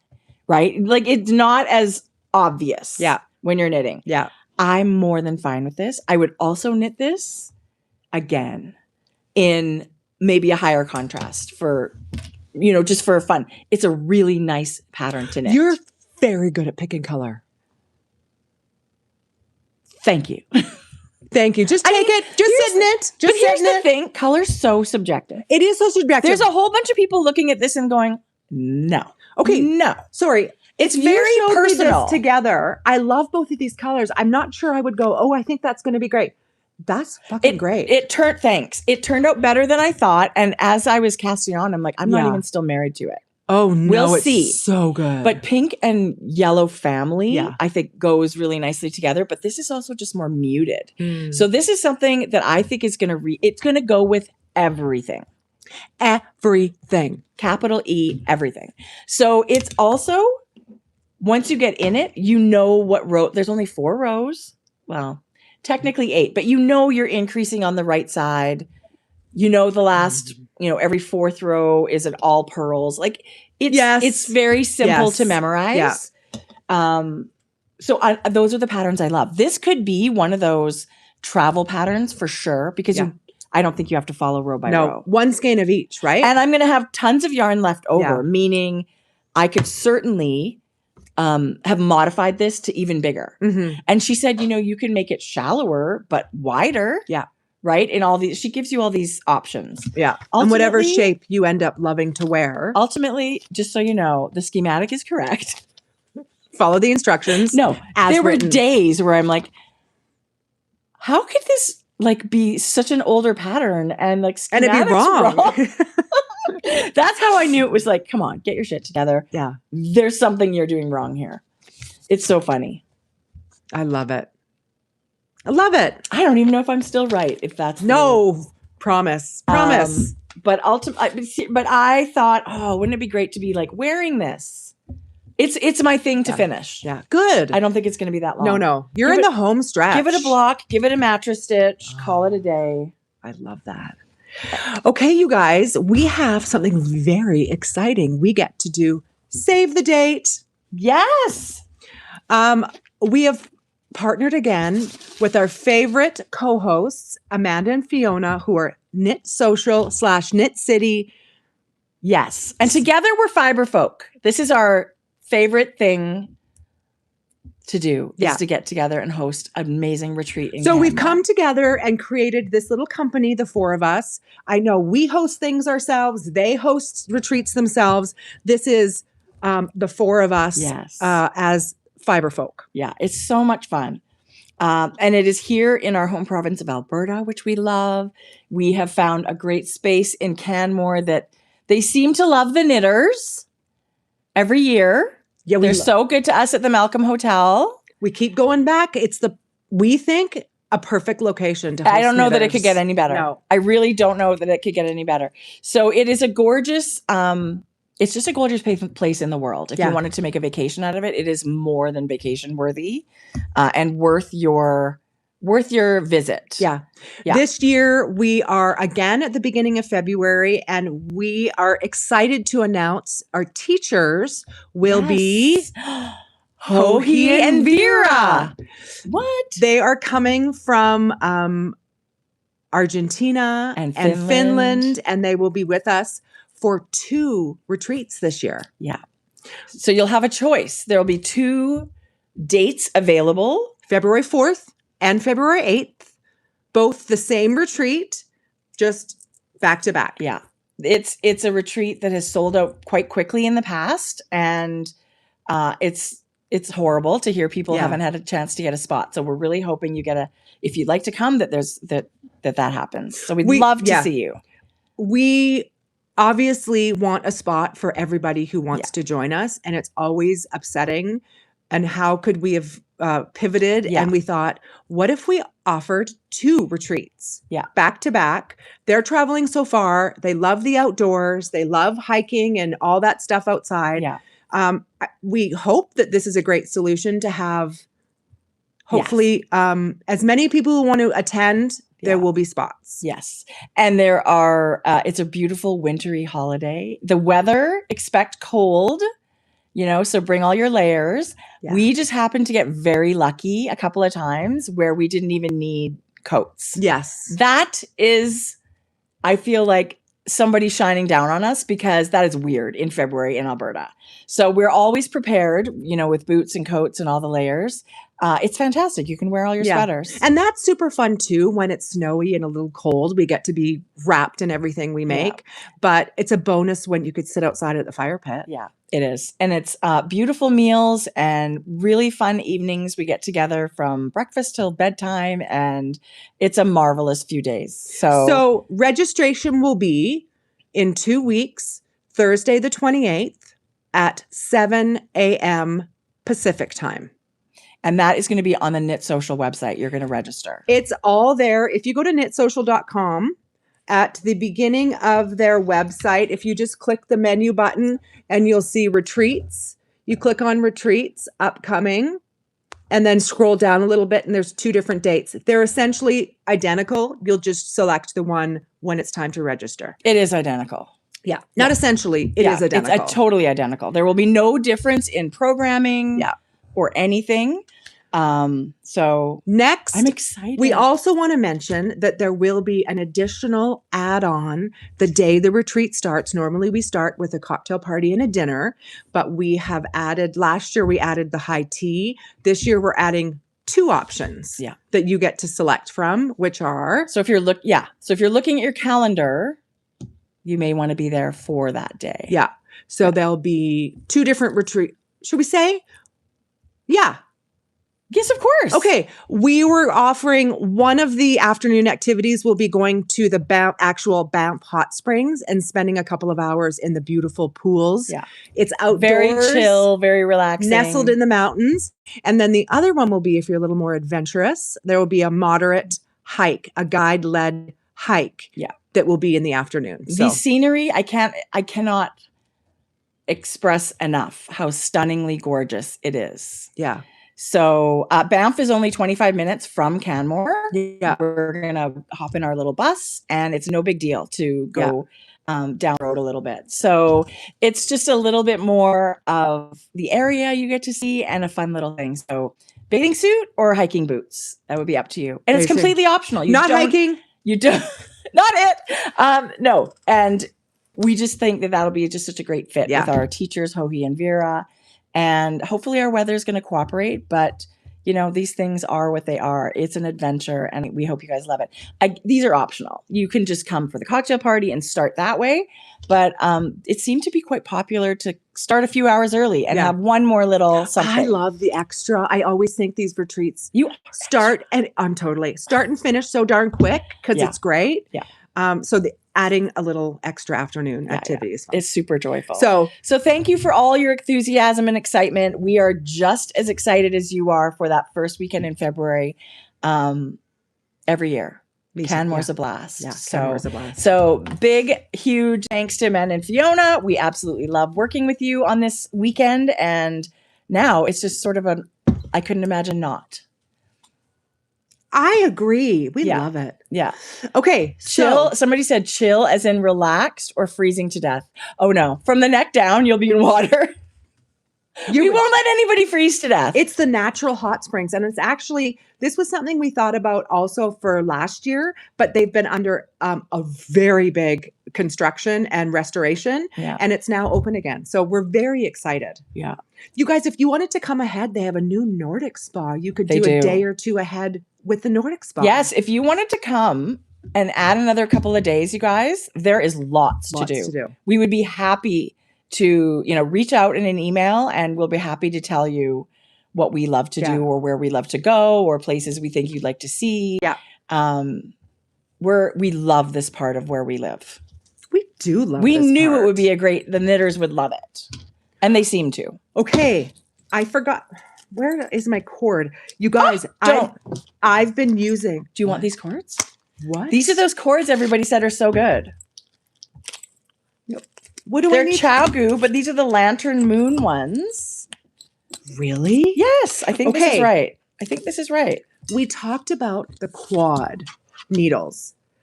I have to say. That'll fit? I don't think so. That's not right. I have to say, you guys, I really like them. This is for the zings. Like any of the Knitter's Pride will fit on here. Which I love. Got it. Anyway. So Jodi, tell me about the quads because I haven't used mine yet. I was using the quads. What was I using the quads for, you guys, that I didn't have my needles here?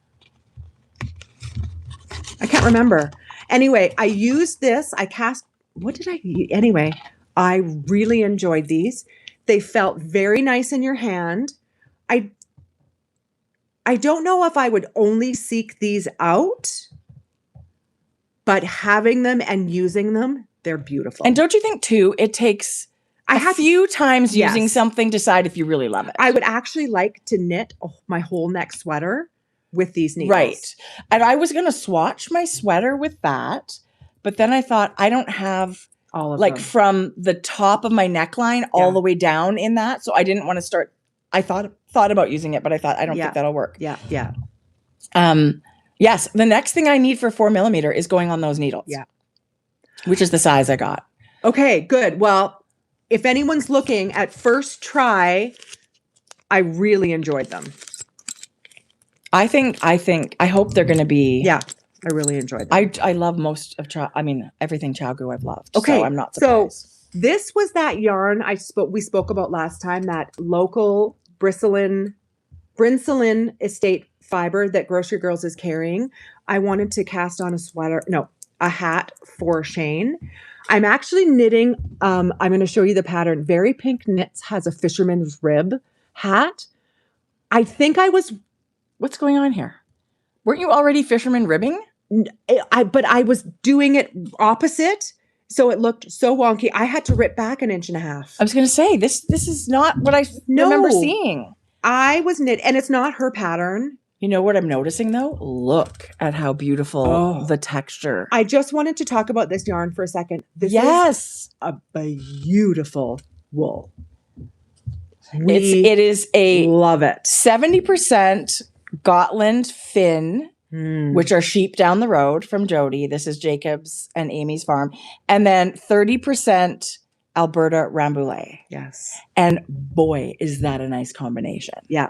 It's woolly. Oh my God. But next to skin soft. You can see this is going to be like the best hat or the best sweater. Yeah, I agree. So I am knitting Fisherman's Rib Hat by Very Pink Knits, who we all know and love. Totally. If you don't know, she's got a bazillion tutorial videos on YouTube. Maybe she could have helped you with your button band. I know, right? She could have. It's a beautiful pattern. I don't think I'm using the same weight of yarn. I'm just using the technique. Okay, so tell me about what's going on here already, because I've never knit that pattern. You're not fisherman ribbing yet. Is she fisherman ribbing right from the Probably. bottom? Oh, should I have done that? Probably. Like, do you think that was your problem? It just looked weird when I started. Do you think? And why do you have to? You don't have to necessarily. Well, now you. No. I'm just wondering. And if you wanted it tighter at the bottom, you could just use different needle sizes. Yeah. Good morning, gang. Good morning. I don't know, Jodi. Anyway, I haven't even read the pattern. Probably what do I know? yes, but I was doing it opposite stitch. Like, anyway. What does that mean? One was like knit into the stitch below and then purl one. I was doing opposite to the. I was off. Oh, you weren't on. I was off. You wanted to line up your knits. Yes, and I didn't line up right away, so I pulled it back. Anyway, not a lot to see, but I'm enjoying. I just wanted to. What is your first thought of a fisherman rib? It's a little fussy. You don't like it? I don't hate it. I think the more you get the texture, you'll like it. I think Shane will love it, so that's why I'm going to continue. Shane will love it. I can't believe we don't knit more fisherman's rib things because it's like faux brioche almost, isn't it? It makes a really cool squishy fabric. Yes. This yarn is perfect for that. The definition of stitches. Like, look at, and this is this far back. Look how beautiful that is. It's gorgeous. Yeah. You know how much we love a lot of people ordered, and I'm so happy to send these skeins out because it's beautiful. Okay, I panicked. Yeah. Because I love this yarn so much and it's in the shop. And I thought, why didn't I mean, it's a dream sweater yarn for me. Why didn't I grab a few skeins to keep for a sweater, a DK weight sweater? So I did. So this is the pink tweed, the very, very pale. It's very subtle. It's mostly gray, but it's the tiniest little tinge. Tiniest tinge, like you had a red sock in a gray load of wash or something. Like it's barely there, but I really love it. And it's like when this is gone, it's gone. They don't make this again. So I panicked. I said to Jodi, I'm going to knit a sweater because I really love it. I want everybody to get what they want. Yeah. So I'm not casting on right away. Yeah. And if it does sell out and somebody's very upset that I'll have 5 skeins here. But my dream is to knit a sweater. You're nice because I'm not giving up my 5 skeins. I'm going to. Just kidding. Yeah, I would. honestly. I mean, honestly, it would be not my preference. No, this was we sent Jacob a bunch of bits of yarn, and it was milled together with Maddie at Custom Wool and Mill. Yeah. Carded it with his Jacob's wool, our bits to make this. It was a sort of an experiment. Yeah. So I would, it's pretty fun to have something. This is exclusive to ours. We got every skein of it. Good. Maybe Maddie or Jacob kept a couple, but this is just our. Yeah. Anyway, I can't wait. I would love to know what everybody's favorite DKs. I don't know what I want because his natural white is white enough to do color work with this. It's beautiful. It looks fantastic. So, and this is the lighter gray. Lighter gray, and then there's the white. Yeah, which is a real white. Oh, it's right here. Yeah, but in the light, you do get the tinge of pink. You do. So I'm thrilled. I think it's fun. But I could definitely do color work. You could absolutely do color work. So I don't know. I'm super excited about local farm yarn and what they do out there. So yeah. So anyway, I feel like Jodi, I'm on a slippery slope because all I do is keep casting stuff on. I haven't touched that blue sweater. That might be a good travel sweater. That might be a good travel it's sweater. It's going to be just to finish the body. That's what I thought. Yeah. I'm just going to bring that. Yeah, I love that. And this thing I'm going to cast on, and it won't, like, I'm going to have to. So this will be fall knitting. Yes. I don't know. I got to get busy. I love it. You guys, I think we should knit our fall sweaters in July and August. I know. Just like we should have been knitting t-shirts in March. God, we've talked about this before. Totally, we never learned. We knew this. I'll learn next year. We knew this. I'll learn. I did finish one of Dad's socks. I don't know if I showed that. It was so long ago. I love it. This is that. He'll love that. I love this. So? Yes. He surprisingly likes fun socks. I love this section. The orange and the blue. And so I've started the second one, but if you're like me and you just sort of cast on and go, like I had to make notes. I've got a little note in my notes app of what I do for Dad's socks. What would you do different for him? Nothing. But do you know what I mean? Like I'm sort of winging it on the first sock. Yes. And then, to match them, I got to do of course. Second. So I'm keeping a little thing for his socks in my notes app, and same as Mom's. Like I just did those socks for her because I'll forget. Next time I will forget. So this is going to be really good where I've got it with me all the time. It's on my phone. This is a 6-ply Zauber ball. So if your yarn shop happens to have those, we got those at our Statement Junkie, our local yarn shop. This color's $23.95. It's called Camouflage, which I don't know why it's called Camouflage, but it's lovely to work with. I'm using it makes beautiful socks. I am using a 2.75 millimeter needle for sport to DK, and 56 stitches for our dad. He has skinny legs. I'm basically going for the 8-inch. Tell me again what needle size? 2.75. Oh, yeah. Okay. Like I do 2.25 for normal sock yarn. Do you guys want to hear this? Same yarn, 48 stitches, 3.5 millimeter. Yeah. Good fabric. Yep. Right? Yep. So, yeah. I love it. I love knitting sock. Now that I've got these on the second one of my needle, it'll zoom. They zoom so fast. Zoom. Zoom. And I love that it's color changing yarn. That keeps me very interested. And honestly, with doing the heel fly, it's not like I have to go back and put in a heel or a toe or whatever. I do love that this will also work on our sock machine. But these knit up lickety split. I do a little bit longer heel flap for him. Why? Just for comfort, I think. If that's too short, then that can be tight on the top of the sock. Yeah. I just do it a little bit longer than mine. Yeah. That's all. Love that. Just because. But it's super, super fun. I will never stop sock knitting. No. Especially. Don't even ask me to. Right. And this little redesign bag, I got that at Yarn Birds last year, and it just zips up like that. Zip. It's very good for socks. I agree. It's what? It opens quite big. I have one I use for travel as well. It's incredible for a hat or a sock or just something small on the go. Shockingly surprising, like how much room you get in there. Plus, it's even got a zippered pouch in the middle. You know what? These are nice. If you could have one ball of sock yarn and a sock on one side and a hat. And see, this yarn, because it comes in such a giant ball, didn't fit in here. So I wound it into cakes. So it just came out like a yarn cake like that. This is sort of the middle that's left. Which I probably do you remember don't what need. Size bag it was? It's not the tiniest one. It's one bigger. I have just a sec. It is 9 inches. And each side then each side is like 3. 9 inches long by about 3 inches high. It's perfect. It's not too big. It's not too small. And yet it really does pack. You can pack some good stuff in there. Just right. You could totally have 2 pairs of socks in there or a hat. It's just as long as your balls aren't too big. Yeah. Yeah. Love it. Yeah. Okay, you guys. What is this?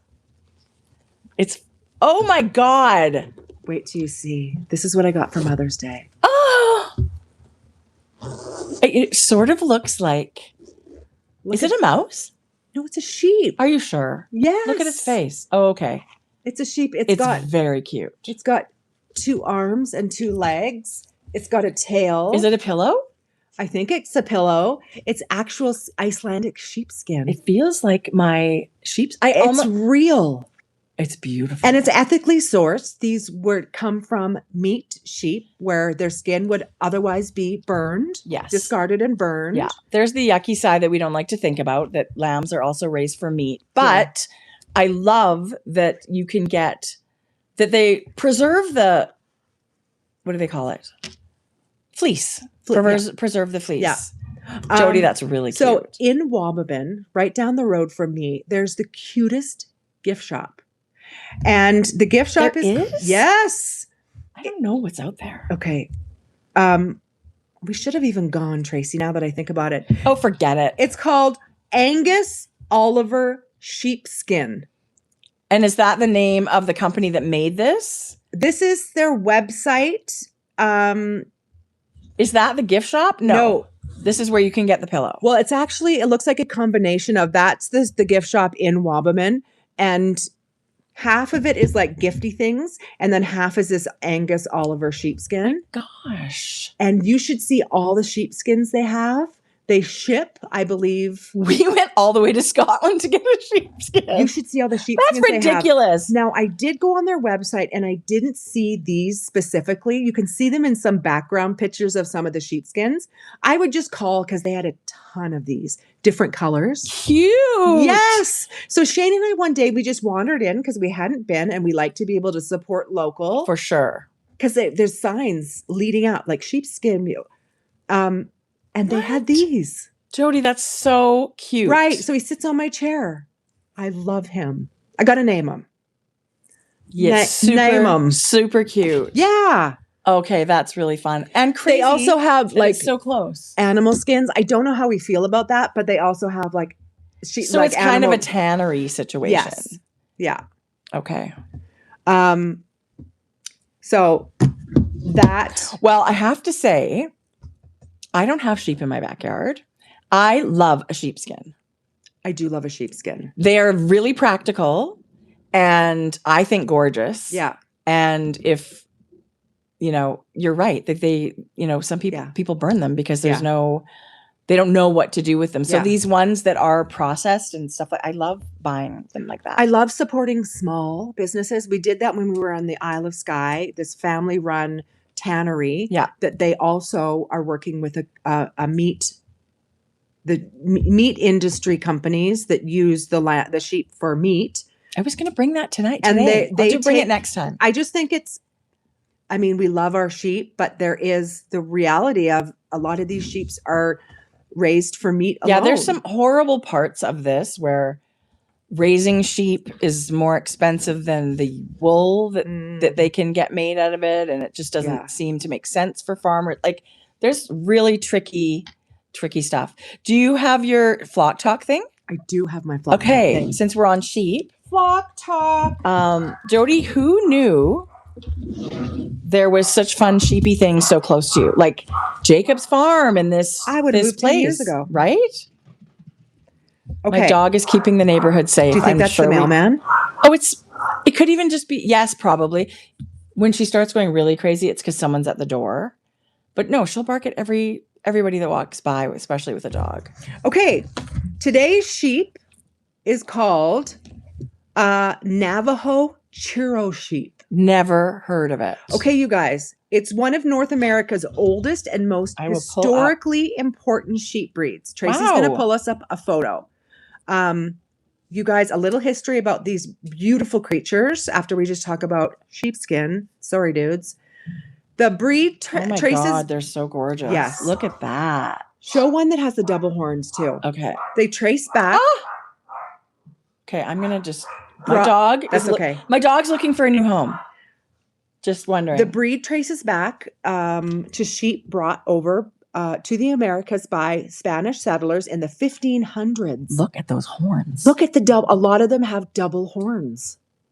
That could be a genetic mutation, though, right? Wow. Kind of like polydactyl cats. Look at that. Not everything's like cats, Jodi. Right. We bring it all back to cats. Look at those. The Navajo people selectively bred these sheep for the hardiness, long-lasting wool, strong weaving fiber, and the ability to thrive in desert conditions. They're gorgeous. Now, I wonder if are these farms? Okay, 2017, there's some kind of ranch here. Like, is this something people... In the South, a lot in the Southwest. Okay. They're double coated, which means they have a soft undercoat and a thicker outer hair. The soft they're called guard hairs. The thicker outer ones are guard hairs. This creates wool that is durable, strong, ideal for weaving, and less suited for the ultra soft knitting. So more like rugs and textiles and things like that. And they almost went extinct. Look at that. They almost went extinct in the 1900s. But a government livestock reduction program. In the 1900s, the government livestock reduction program devastated the Navajo flocks. Oh, no. But by the 1970s, they were essentially almost extinct. Well, we know with indigenous culture how important weaving and textiles and all of that stuff is, right? This makes total sense that they would have or breed animals like this for that kind of thing. And though thankfully we get these dedicated breeders, and Navajo preservation efforts helped save this breed. And that's today amazing. They're still considered rare, but their numbers are continuing to recover. They come in cream, brown, black, and gray. What a gorgeous animal. Very agile. The ewes are known for their strong maternal instincts, and their fleece can grow to a dramatic length, like we saw in that photo. Yeah, totally. And I wonder if... So also the staple length. So they like a hot climate. Yeah. Sorry, that's what I was trying to get at. Well, they're kind of like been like acclimated to that, right? But if they came from Spain. Right, they're already like they're hot. Probably similar. Yes. Yeah. Their staple length often between 4 and 12 inches. Excellent stitch definition. Fantastic for rugs, outerwear, tapestry weaving. There's a hand mama. Spun. A light colored mama. Cute.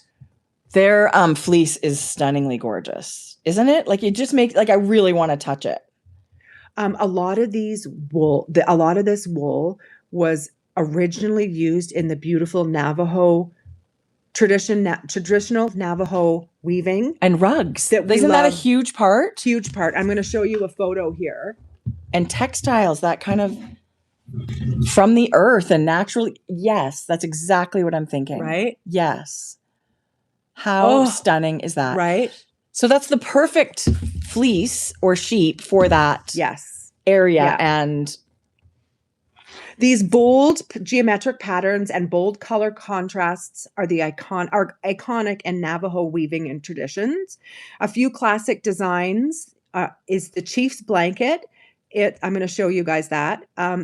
It's this one right here. See? Gorgeous. Oh, wow. Some beautiful. I love textiles so much, like weaving and rugs and all that stuff. Right. Traditional Navajo textiles often have 4 finished edges and continuous yarns rather than cut fringe. Another thing that we know and love is the Pendleton woolen mill.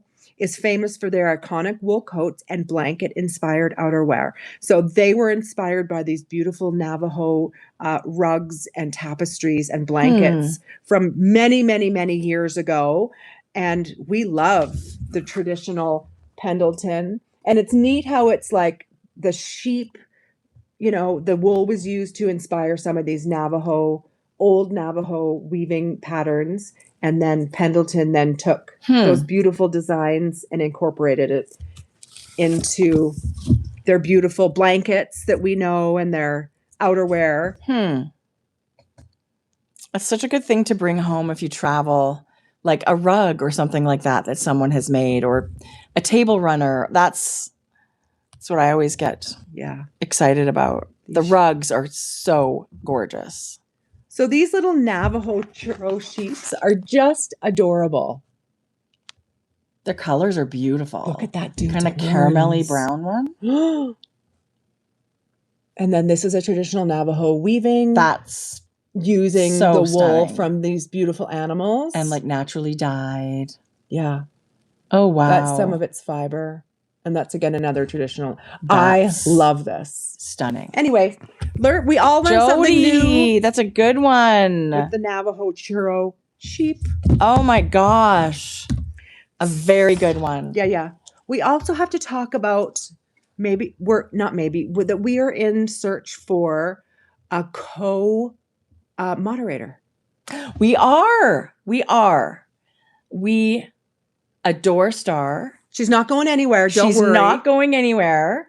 But a helper moderator would be amazing. So if you're always on here anyway, and you've got, quick fingers where you like to pop in a link or possibly help out, please send us an email to hello@grocery-girls.com. That would be very helpful. We would love to have you. This would absolutely be for the first half of the episode. Yeah. Star will be popping in at some point later in the episode. Yes. So we would love someone to hopefully be there for the first part. Right.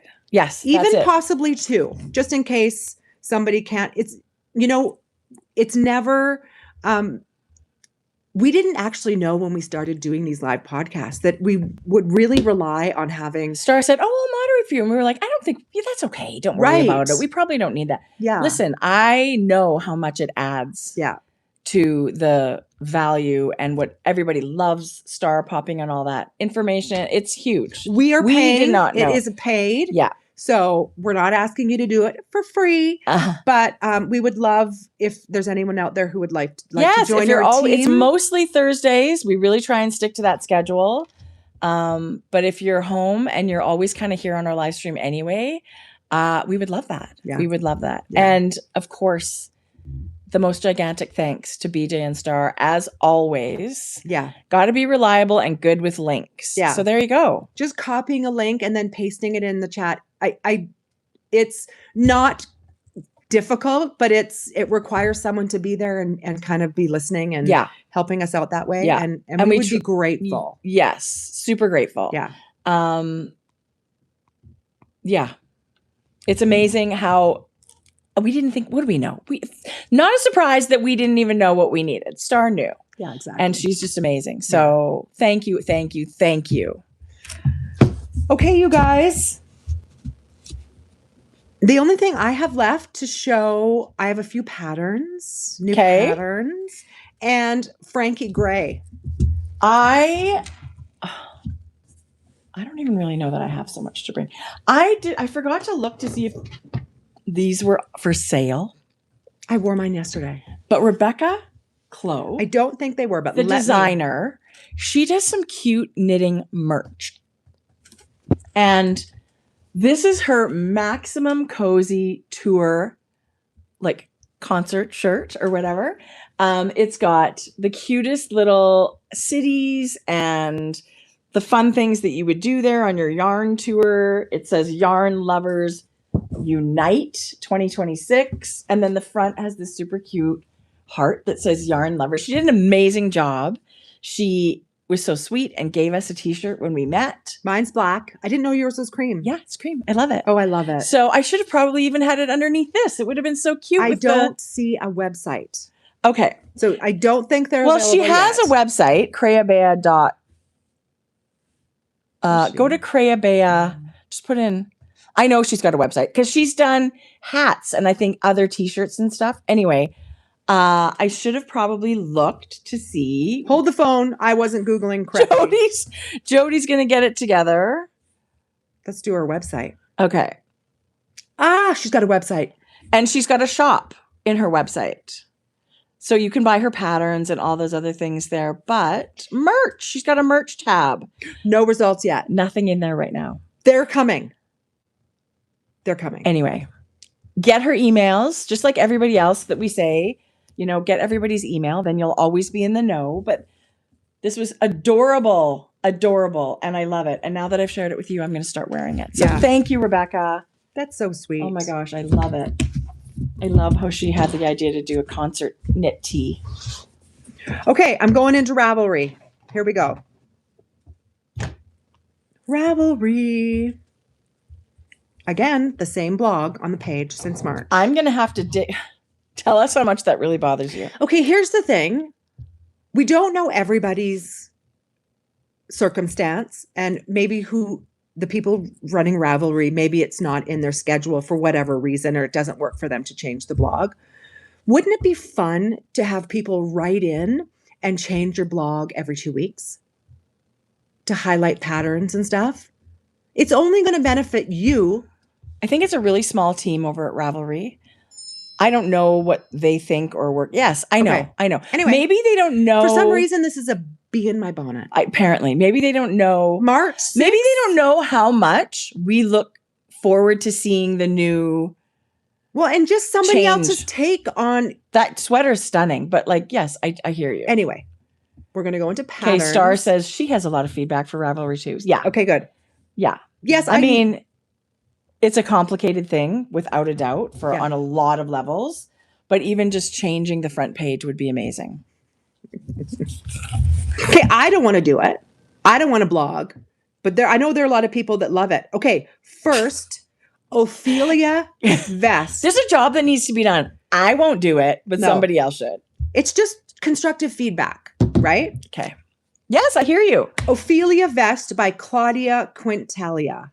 Quintanilla, sorry. She's U-knit. Yes, she is U-knit. Yeah. Look at this. This is a DK vest. Is that not sharp? I think she's got another book coming out. Oh, well, she's a beautiful designer, but look at this vest. Yeah. Beautiful. Like if you can see right here how close to your underarm it is knit. Like the fit. So it's actually like a fitted garment where you don't need to have a layering item underneath to hide any. I love that it's so multifunctional, right? Yes, it's going to fit great when you don't wear anything with it, but of course it's a layering piece. And their neckline is quite high too, right? I think this is gorgeous. It is gorgeous. Knit in DK weight. I think she is a stunning designer. I agree. I don't know why we're not knitting more of her things because we gush over them all the time. We saw her in person at the book alley at Rhinebeck, and we knew how beautiful her samples were, but to actually see them in person. Knitting's better in person, always. No yarn, knitting, everything. Wow, they were breathtaking. And at the time you're like, well, even I said, I'm going to make that. But then you get distracted. It's not because we don't want to. It's not that I've stopped making. I know. That's one of the things for me that when I go on Ravelry, there's so many options. It can be daunting. Yes. You really have to have it in your mind. I only want to look at DK patterns. I only want to look at a cardigan. You have to narrow it down. Yeah, I agree. You can't possibly look at everything. Yeah, there's so many patterns. Which is why, don't you think too, it's hard to keep up because all these amazing patterns come out. I have months worth of knitting planned now, but the Rhinebeck sweater is going to come out. Remind me about a trivia question. Okay, I just thought of it. Okay. But I'm not going to say it here because then someone might Google it. Okay, this one is called the Manon Tee by Leanne Holmes. It's a fingering weight sweater, but I just think this is sweet. I love the neckline. It's a little bit boatish. A little bit. It's got a tiny bit of a rolled edge, which means you cast on and knit a few rounds just in stockinette. It's one of my favorite finishing edges. Right. Yeah. And then a little bit of ribbing, but I think this is very sweet. Stripes always get us, you guys, right? Like, yes. Okay, here we go. Stripes are always going to get me. This I think is really cute. This is called the Lauro Sweater, Lauro. And this is a nice, oh, wow, you guys. This is really cute. This is adding the design in your raglan increases. We've seen this before, but I think this looks so polished, elevated. Isn't that beautiful? The sleeve has a little bit of extra ease. It's not puffy, but it's got some extra ease, and then it's decreased to do the cuff. I just think this is very pretty. Let's see what else. Oh, this. And here's the thing. Lots of these patterns we show and share are all the cream or the palest neutral. Like, yeah. And we never go that direction. No. I've never knitted anything. Classically beautiful.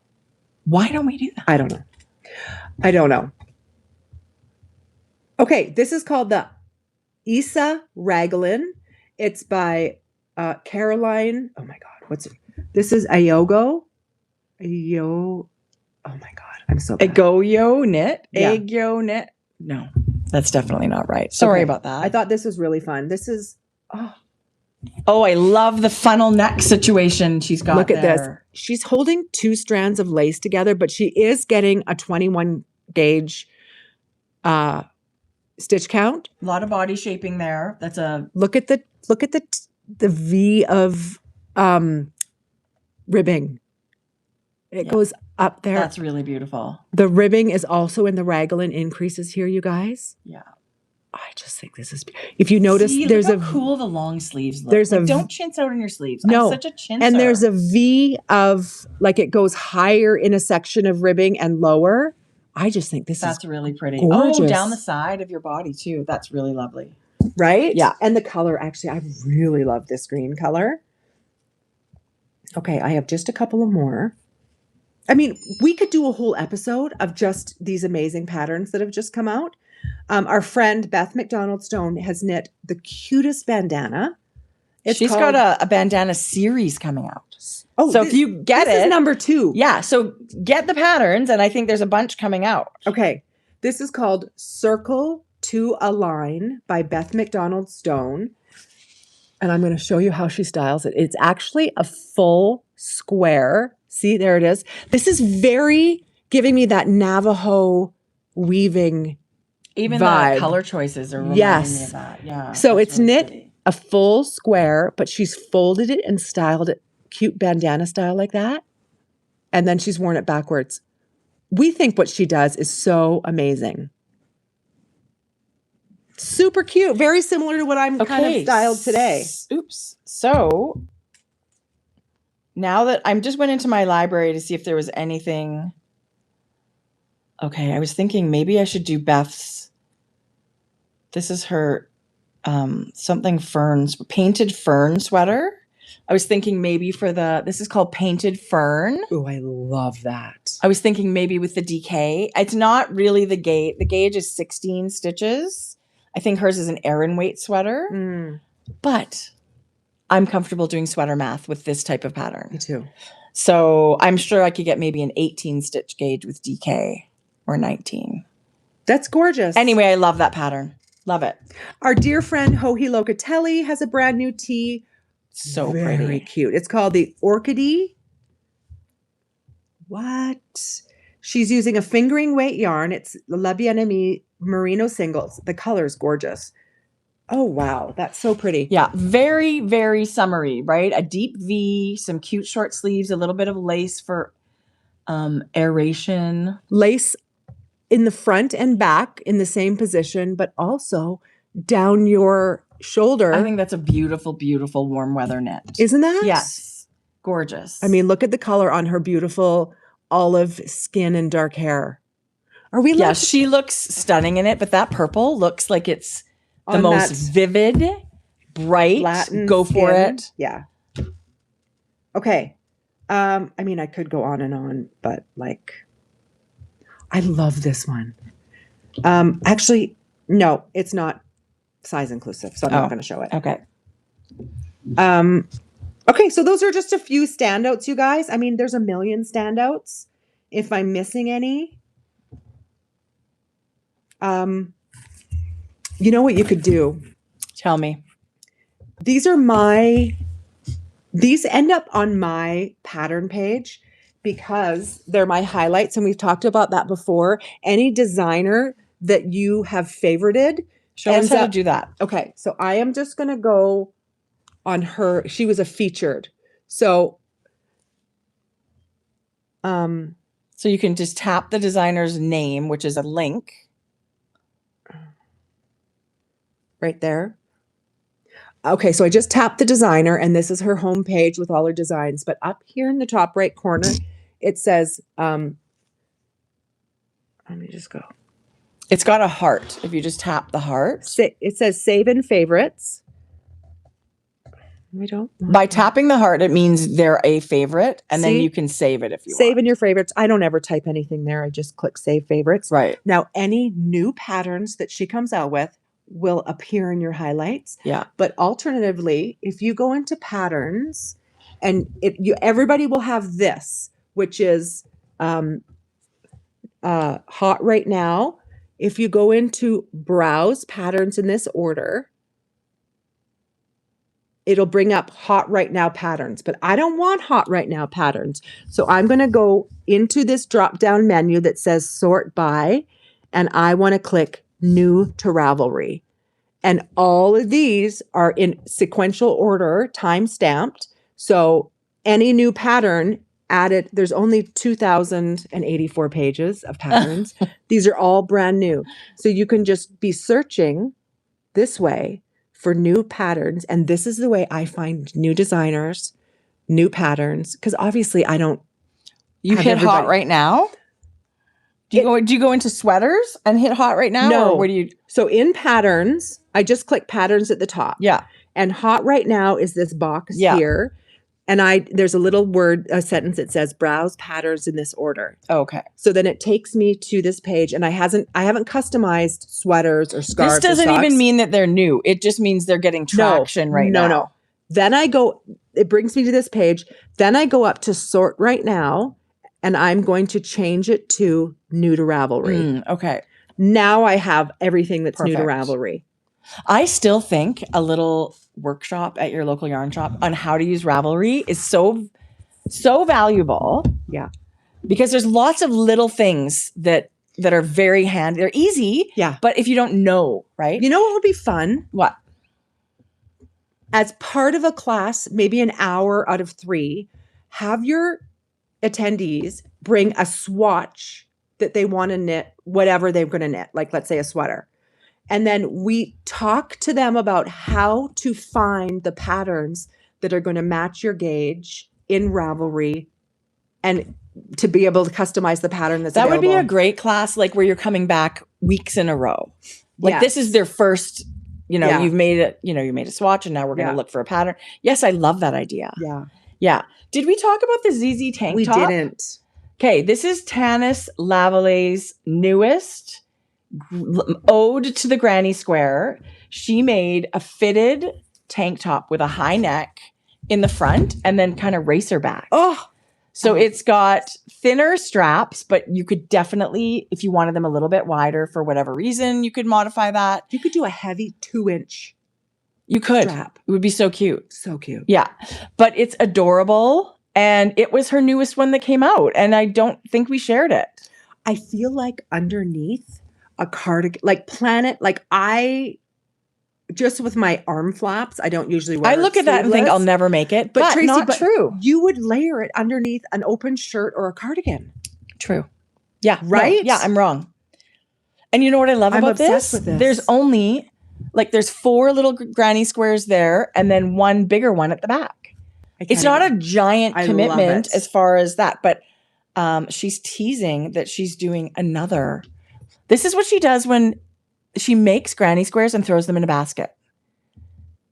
Just with little yarn scraps. And that's just something at home. And she's like, yeah, now I'm going to like Oh my God. design something else. And I'm not sure which way it's going, but this is what it looks like right now. We can all follow Tanis's journey. She's got a lot of magenta happening there, which I love. God, I love that. That's quite purple, actually. Much. Really fun. And I think those are a nice little warm weather make. And a palette cleanser because they're quick. I think Tanis was probably born in the wrong era. She looks adorable there. She looks adorable. Thrifted Love everything. Yeah. So fun. Love it. So fun. Okay. I was so excited to come back today. Okay, you guys. So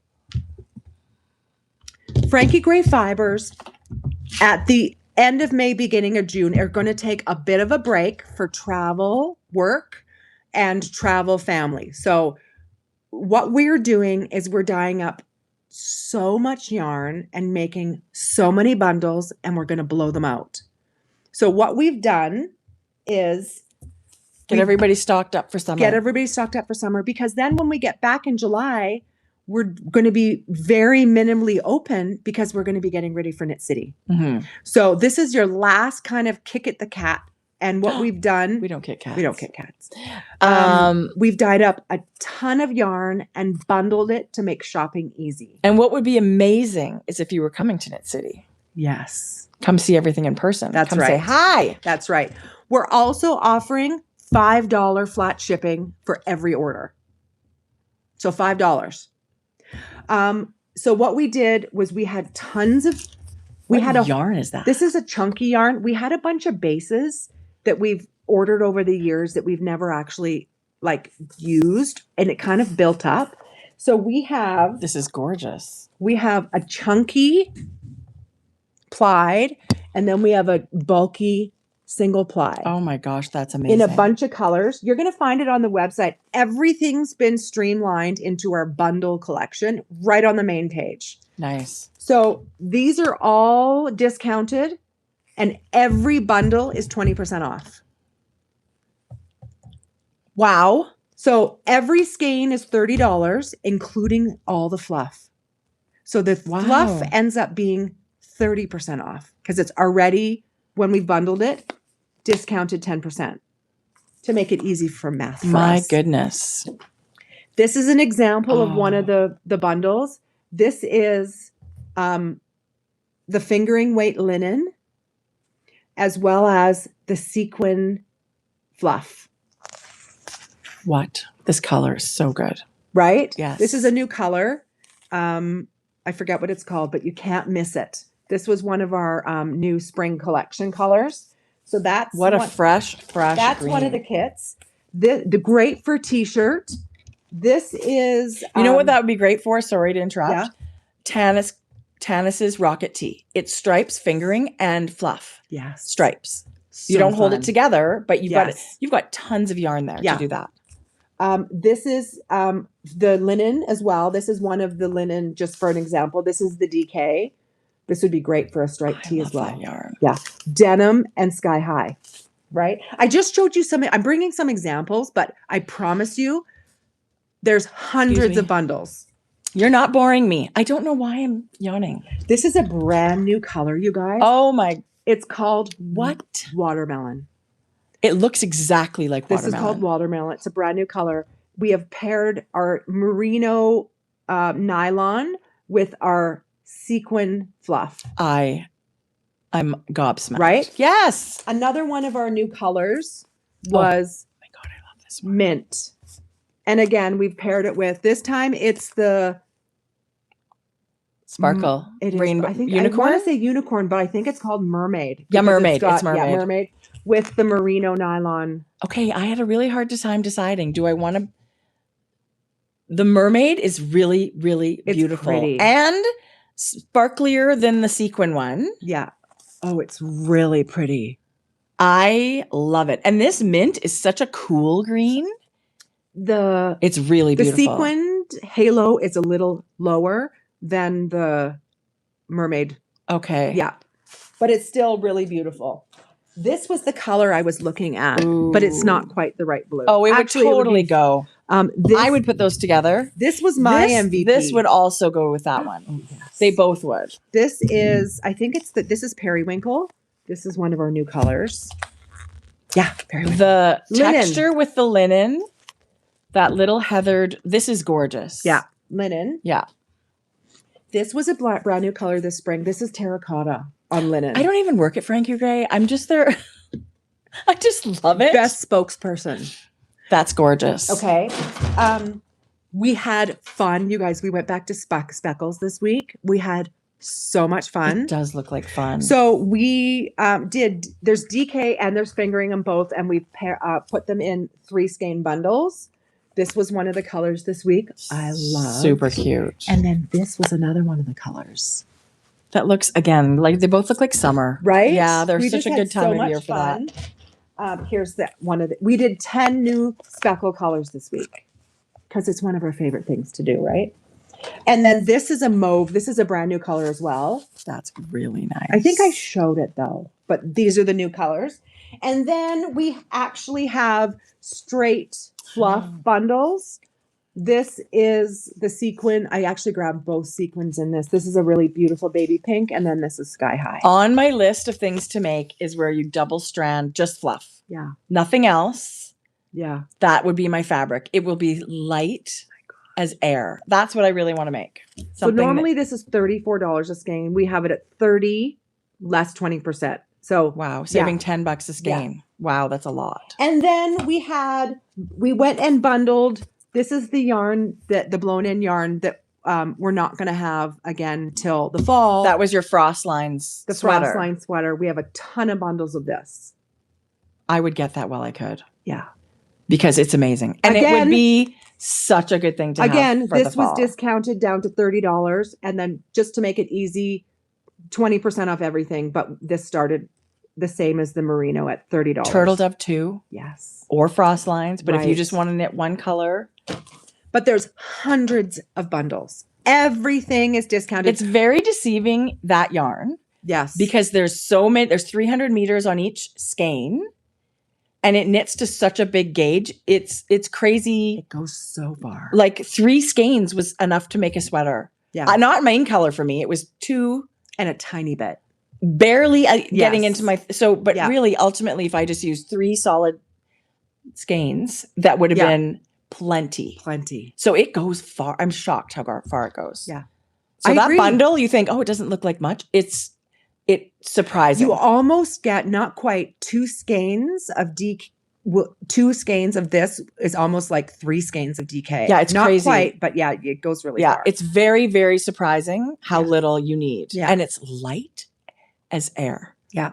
We want to clear out all of our beautiful bundles right now so then we can get ready to get back to work for July and focus on Knit City. That makes sense. Yeah.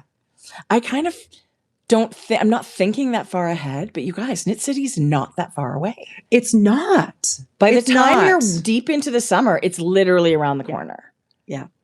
I'm really excited. Knit City, it feels like it has been a long time since we went to Knit City. And Too long for me. If you want to shop at Grocery Girls as well, put a note in either or both of your orders, and we're going to combine and refund one of your shipping. Yeah. Yeah. We're happy to do that. Yeah. Anyway, we're excited. We've been dying like crazy. Lots of fun. The last things. 2 weeks have been very busy. Good. But we've had a lot of fun. Well, I got to go out the other day and it's very fun to see you guys at work. So Maddie was sick this week. She actually didn't make it to Mother's Day. So Sunday, Monday, Tuesday was feeling better Wednesday. Good. Jordan started her fever yesterday. No. Yeah. Was it a barfy bug? Like a super It was upset nauseous, stomach? but not throwing up. I think it's the same bug. It sounds like it. Like 3 days. Exactly. 3 full days. Oh my God, poor Georgia. She had it last week, but she's like, this is maybe more than she would want to share. But I don't think so because she's an anxious person, right? Yeah. So like you just get crazy worried about stuff when you feel sick. And she's like, well, I looked on the internet. And Dope, Georgia. Worst possible thing. Okay. Like stop right there because no. Yes, it's a thing, you guys. I had to like health anxiety. I was perpetuating it by like every thing that twinged, I would Google it and I was dying. It's well, she said, like, yeah, I can't even keep water down. And they're like, if you can't drink water, you should go to the emergency room if you haven't had water. I said, I know what the internet says. Yeah. I promise you, tomorrow you're going to feel better. Okay. This was very triggering for Madison because she had the cyclical vomiting induced by weed smoking. She is not able to smoke weed anymore because as soon as she does, she gets cyclical vomiting. I've never heard of it. I've never seen anything more awful. I've never. Horrible. We were in the emergency room 4 different times because we didn't know it was weed induced. Yeah. Anyway, so the minute But you still get dehydrated. There's still things wrong with you. She needs 3 different anti-nausea prescriptions before it will touch it. It's so bad. So now the second she gets nauseated, anxiety, I can imagine. Right? It's like PTSD situation. Tracie. Yes. Anyway, so it's a beautiful vicious circle. And unfortunately, she's just going to have to be nauseously sick with the flu several times before she knows and retrains her mind to know it's not that. I can understand why she's quite worked up about that. Yeah. So there is a stomach bug going around. It's horrible. The first day you feel like you're going to die. Yeah. Like it's horrible. Yeah. Anyway. Yeah. Like when they say you have your health, you have everything. Listen, that's not a joke. So anyway, take care of yourselves. On a happy note. I don't know why that came out. Yes, we do. We be kind to yourself and others around you. It's free and easy to be kind. It is. And so we hope you're kind to yourself. And it's normal to have crappy days. And we hope when you come visit us that, you know, our silliness maybe brings a bit of sunshine for you. That is our hope. We love seeing you. It is our joy to be here every 2 weeks with you. It totally is. Like when we say it's been 10 years, my brain can't wrap around that. So in 2 weeks, we are not going to be here, but we're going to podcast on on Tuesday, May 26th. Yes. And that way we're going to remind you about the Winter in Rockies registration as well as be able to get in another episode before we travel. Yes. We're getting very excited to head to Alaska. Yeah. Here we come, Alaska. All right. Going to go fishing. Going to bring my rubber snowshoeing. Boots. We love every one of you. We're grateful you joined. And we're just so happy to talk about all this. We hope you're fibery doing well. World. We hope we're doing well. If you think you could be a good moderator, I would love to join our team. We would love to hear from you at grocery-girls.com. It would be great even if 2 people wanted to share it, where every second week you did it. Or you could both be in here and you're both putting links. Listen, we're more than willing to make it work. There's not like a set thing. But yeah, we're super flexible. We are not day before my birthday. Yvonne, happy birthday. Embarrassingly, we even forget to text BJ and Star that we're doing this. It's like, are you? Yes, we are. I'm sorry. We're the worst. I'm trying to be really good that we're on schedule. Like in my mind, it's like, okay, we haven't changed anything. So it's all good. But no, communication could be improved. Listen, if we got a report card, I don't want a report card. Let's just say that. Yes. Happy birthday, Yvonne. Oh, Barb, thanks for shooting an email about that already. Oh, and somebody already got a bundle. I'm so happy for you guys. Look, enjoy your springy days, summery days. That's the plan. Okay. We'll see you. All right, take care. Bye. Be good to yourself.